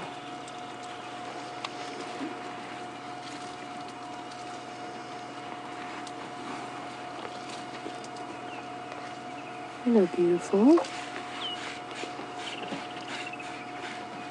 I'm not sure if you could hear that, but that was the female scratching her ankle against her leg. How awesome is that? That we were close enough to experience that sound. Wow. They just walked around us. They did just walk around us. They just walked. Oh, goodness. Sometimes the sound effects of an elephant herd are not just limited to the grumblings and the rumblings of their vocal cords, but sometimes the grumblings and the rumblings of their stomachs, including the expulsion of the digestive gases that are being produced as they consume their meals by elephants. Thank you very much for that. That was awesome.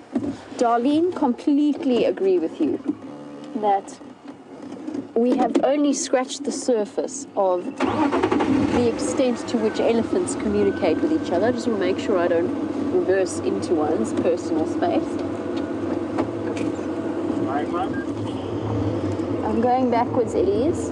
Just be aware. Can't see anybody. Here we go. I'm something on long hole, beginning that stuff. I know that I promised you James, but unfortunately it seems as though he doesn't have any signal at the moment. So you shall be staying with me until that decides to sort itself out. Oh. Let's get the lights on. Stick jumped up to meet us. Sorry, I've just got to focus on getting... Now, this is ridiculous. What's got caught here? Sorry, everybody. My spotlight. Goodness me, it's like I'm trying to disentangle my hair first thing in the morning. My spotlight is caught in a mess of cables. There's one. It's actually tangled in itself. There we go, there we go, there we go, there we go. Ooh, ooh, ooh.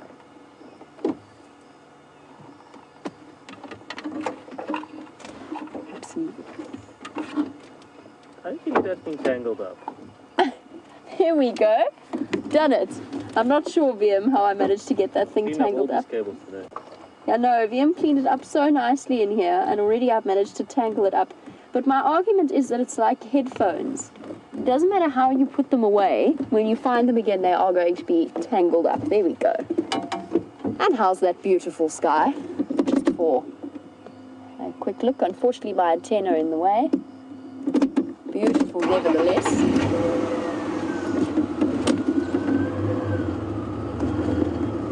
Right, Amy, let's see if we can find you a bush baby.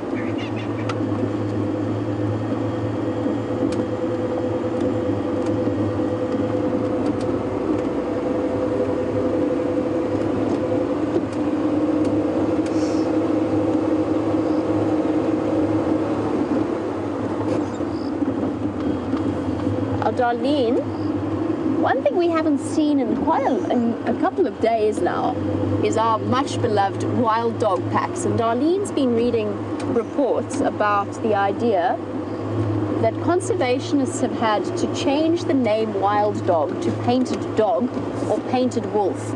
Essentially working on the assumption that the name... Whoa. Sorry, I've got to try and get Rusty into reverse. Look at this. This is why there was a bird feeding party here earlier.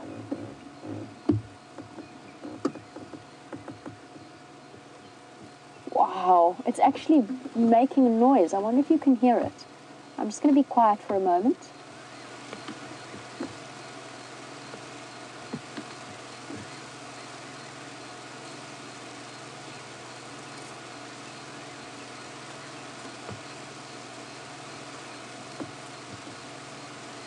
How incredible is this sound?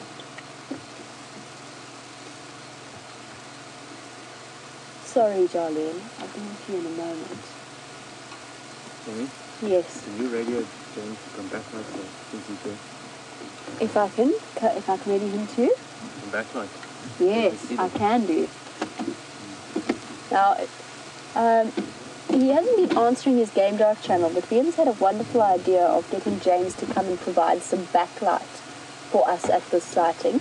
Perhaps Final Control, if you could get that message through to him.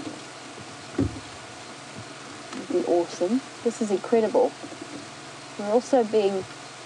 I'm holding the spotlight, so I'm bearing the brunt of it, and I'm covered already in flying ants around us. This is incredible. So these are the reproductive or termites capable of reproducing, and they've come out of the termite mound in order to search for a mate and to start their own colony. Now, most of them, the vast majority of these hundreds of thousands of termites will not be successful, and they will form a very valuable food source for other animals and other creatures. One or two of them will manage it. This is amazing.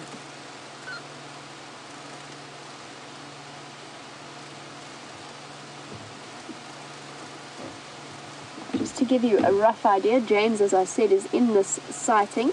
So we're going to have a look at the perspective from his vehicle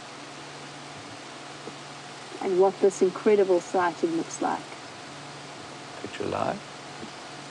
Jamie's audio. Hundreds and hundreds of thousands of termites in the air. They're crawling all over me.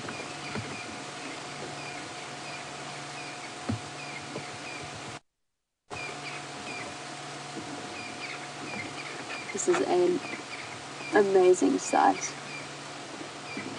Just look at it from James's perspective, what we're seeing in relation to our vehicle. Very soon, as it starts to get dark, the scorpions will be out and about. We're going to try something. Want to try doing a virtual reality rig, Liam? Yes. Cool. Alright, let's give that a go. There you can go. Just push the button on the side first. There we go.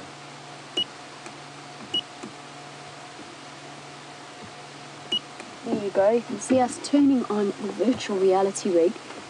Just look at all of these termites all around us.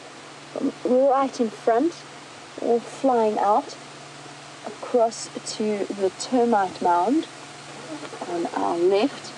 And this is one of the most incredible summer sightings that we could experience here. All exploding from this termite mound to the left that we're looking at now, and fluttering all about, the lights, attracted to the lights of the vehicle. And hundreds and thousands of them down below us in the road itself. Look down, you'll be able to see them massed below the vehicle and fluttering about constantly. Just keep looking all around us, and you're going to see the most phenomenal things. This is so beautiful. They're just everywhere. They're completely surrounded us, and that hissing sound that the termites are making is just incredible. Welcome to a summer's evening in Africa after the rain. The flying ants, or the reproductive termites, setting out to establish their first new colonies. You might even see some of them landing on the vehicle. Look at that mad fluttering.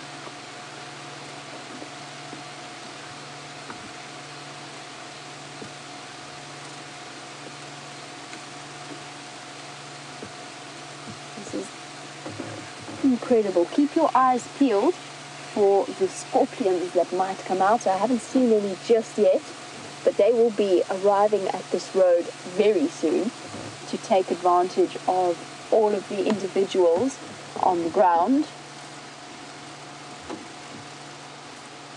And it's like being engulfed in a living entity. It's almost like one giant organism. There's just so many of them around us. And it's like being an incredible experience on a beautiful African evening. Awesome.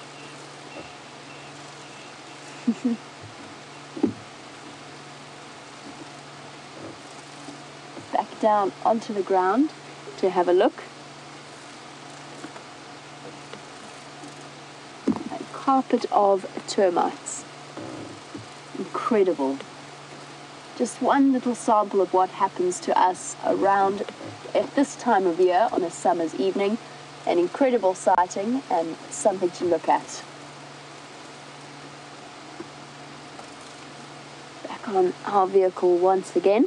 We're going to switch off the virtual reality rig now, I think, if you're happy with that, Liam. And termites crawling down my back. Oh, there's one in my shoe. This is such an incredible sighting. Oh, there's one on my leg. Here we go. This is what we're looking at. This one was under my straps of my shoe. And there he goes, off on his or her mission to find a mate. And what they're going to do is they're going to settle down, and they're actually going to start lifting up their abdomens and spraying pheromones into the air to help to attract a mate. And what I'm doing now with the spotlight is I'm just trying to see if there's any scorpions that have decided to come and join this. This is such an incredible experience.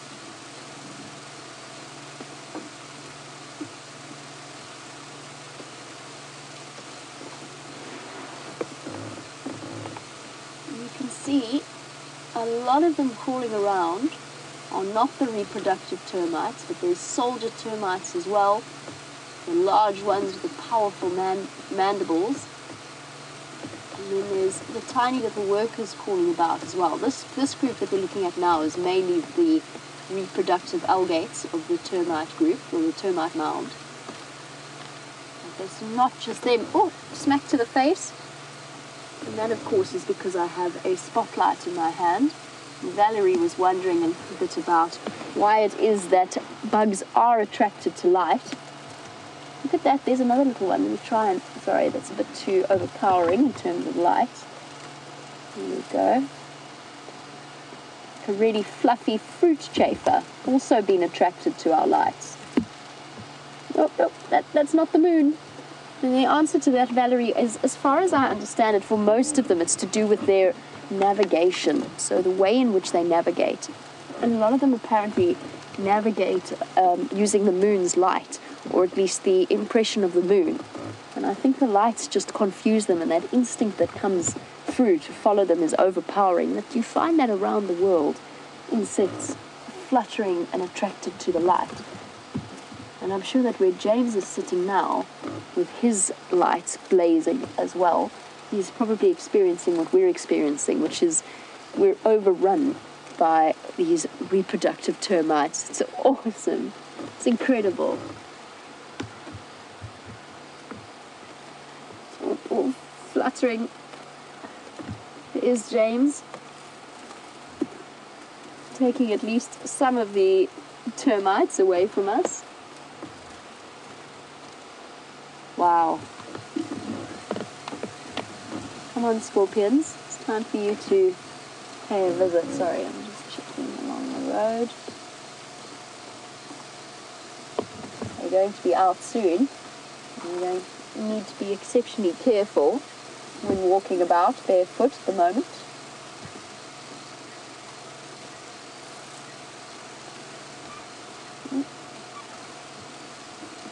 I've said that I'm covered in termites. Jill in the UK was wondering, don't they bite or sting? And the answer to that is the soldiers definitely do. So if you look really carefully in this teeming mass, oh gosh, it's like playing Where's Waldo or Where's Wally, trying to point this out to you. But if you look really carefully in the seething mass, you'll see the larger termites without wings and with very large heads. And I'll have to leave that for you to spot yourselves. I can see a couple of them in the center of the frame. Those are soldier termites, and yes, they do bite. These flying ants, or the reproductive termites, I've never been bitten by one. I think if they do have jaws, they are not particularly powerful, so they're not going to inflict any damage on me. The flying driver ants, on the other hand, in my experience, do bite, quite horribly in fact. And the soldier termites are capable of inflicting, I wouldn't say that, it's not all that painful. These flying ants are exceptionally fragile. Most of them will lose their wings very quickly in this process. Look at them. Driven by an instinct of biology that is beyond our comprehension. Of course, not really looking to mate with others from the same colony, since they're genetically similar.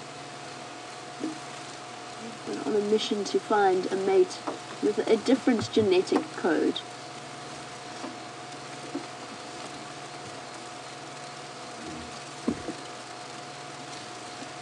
And there you go. Not paying attention to each other at all. And Computer Eyes was wondering, since they are from the same colony, is there a problem with inbreeding? And Computer Eyes, they're going to try and avoid reproducing with each other. They're looking to expand their range and to establish a colony with a distinct genetic line elsewhere. And that's where pheromones come into play in terms of guiding them. That's not to say that they will never mate with another termite from the same termite mound. but it is far less likely.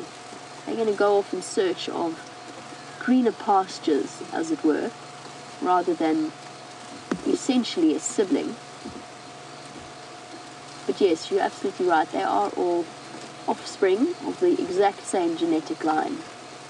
So they'll go off and find a female. They will dig down into the ground and start to establish their own colony. Female will become the queen of her brand new start to life, and she will grow large and fat and start producing eggs in the same way queens are programmed to do. And it's so ticklish, it's quite hard to ignore when they're crawling up the back of your leg and in your hair and stuff. How are you doing there, Viam? All right. You're okay, you've managed to escape. Oh, one of them's managed to turn himself upside down. Oh, back up. And absolutely all the animals will be having a field day. What is that?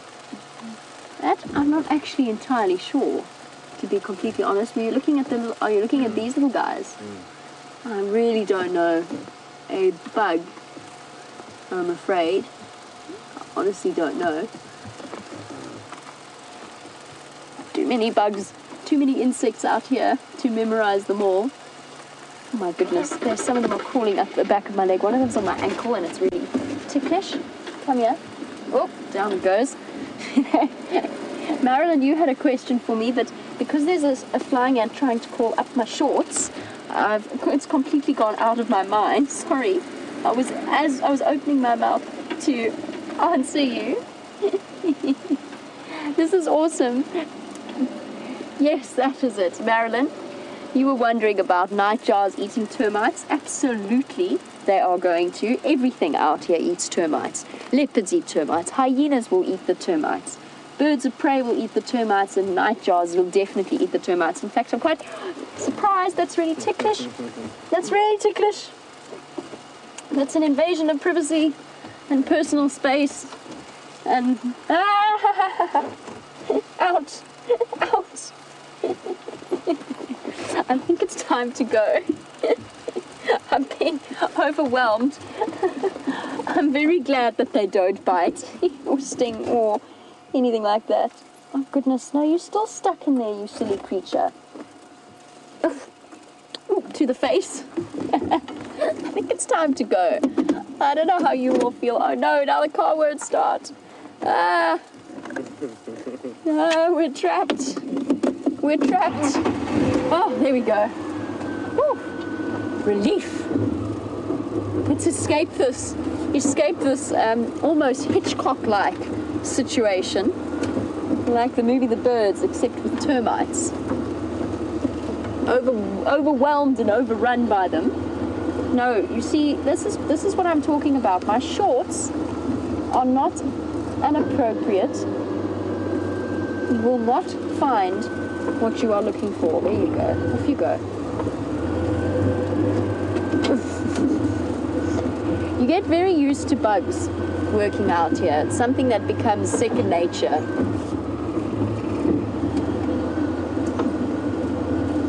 And look at that, it's like moon. Oh.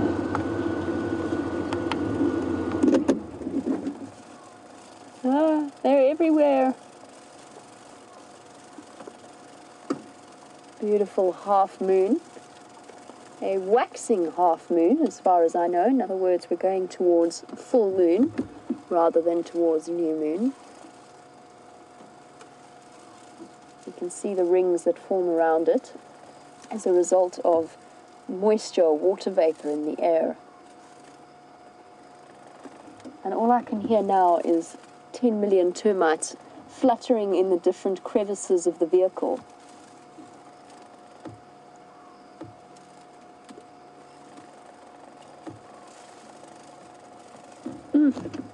Ooh, one to the face.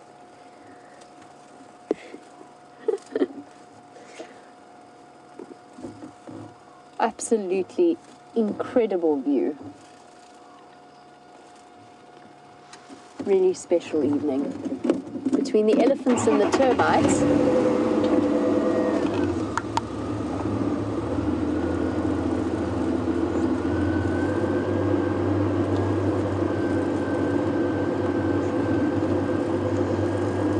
that's a really interesting question that's come from Raisa, who is a long-term viewer of this show and has been observing the comings and the goings of our various sightings. She's looking at the reproductive termites and asking a very salient, or making a very salient point, which is, how long does it take for those termites that we're watching with the wings to grow those wings and to fully develop, since they seem to come out straight after the rains. They always do come out straight after the rains. So she was wondering, do they sit and wait fully formed for the rains to come, or how does that work? And Raisa, to be 100% honest, I think that they have some kind of genetic coding that kicks in with the rains, that they then start to grow the wings from there, because they are incredibly fragile, and I can't see them sitting with those wings safely attached, just waiting for the rains. But Raisa, I'm honestly not terribly sure. I don't know how the whole process plays itself out within those mysteries of the termite mound. But what I will do, Raisa, is I will try and find that out for you. I will double check with some of the other guides, the other presenters, and see if they know exactly how that process plays itself out. Now that you ask it, it seems like such an obvious question to have asked. And yet it's something that has never occurred to me up until you've raised that point. And it's a really, really good point. It is a mystery to me, Raisa. I'll have to try and find out for you.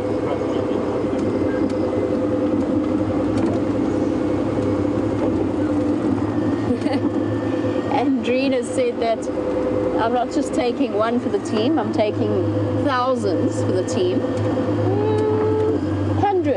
Hundreds probably, or maybe about 100 odd termites have collided with various parts of my head or legs or feet or knees or shirt.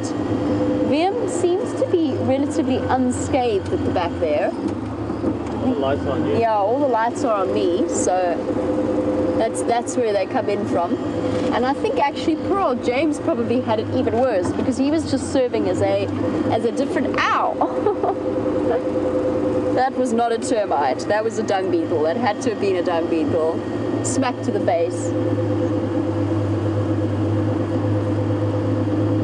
Before we come to the end of our show, Darlene's comment, we got so distracted by the termites that I never finished it. Darlene, there's a very concerted effort to rename wild dogs painted dogs. And it is, to me, it's a very good point. And it's not so much the word wild, in my opinion, that does them damage. It's the word dog. By saying that they're dogs, it automatically makes them some kind of feral, domestic and common creature that that farmers in particular don't relate to. So by relabeling them a painted wolf or a painted dog sounds so different to wild dog. So I personally think it's a really nice idea. I think that an animal as beautiful as that could earn a name like painted wolf. I think painted wolf is stunning, and they are essentially the wolves of the bushveld. That is what they're adapted to do. Just to jump back to that subject quickly. So yes, what you read is absolutely the case. I personally think it is a really nice option, and I hope to see it going through in future. And maybe, just maybe, that combined with all manner of educational efforts will be enough to slowly start to turn the tide of ignorant opinion about wild dogs in favor of protecting them. We draw to the close of what was initially a very quiet sunset safari, but you can't have all of the animals all of the time in the wild out here. It is just the way that things work. A big thank you to Viam for his fantastic camera work, and he is a truly gifted cameraman, as well as to the lovely ladies in Final Control who give us all our directions, Jerry and Louise. And most of all, a big thank you to all of you for your questions, comments, and for sticking by us with all of the technical difficulties. Have a wonderful day wherever you are in the world, and don't forget to join us for the Sunrise Safari. Cheers, guys.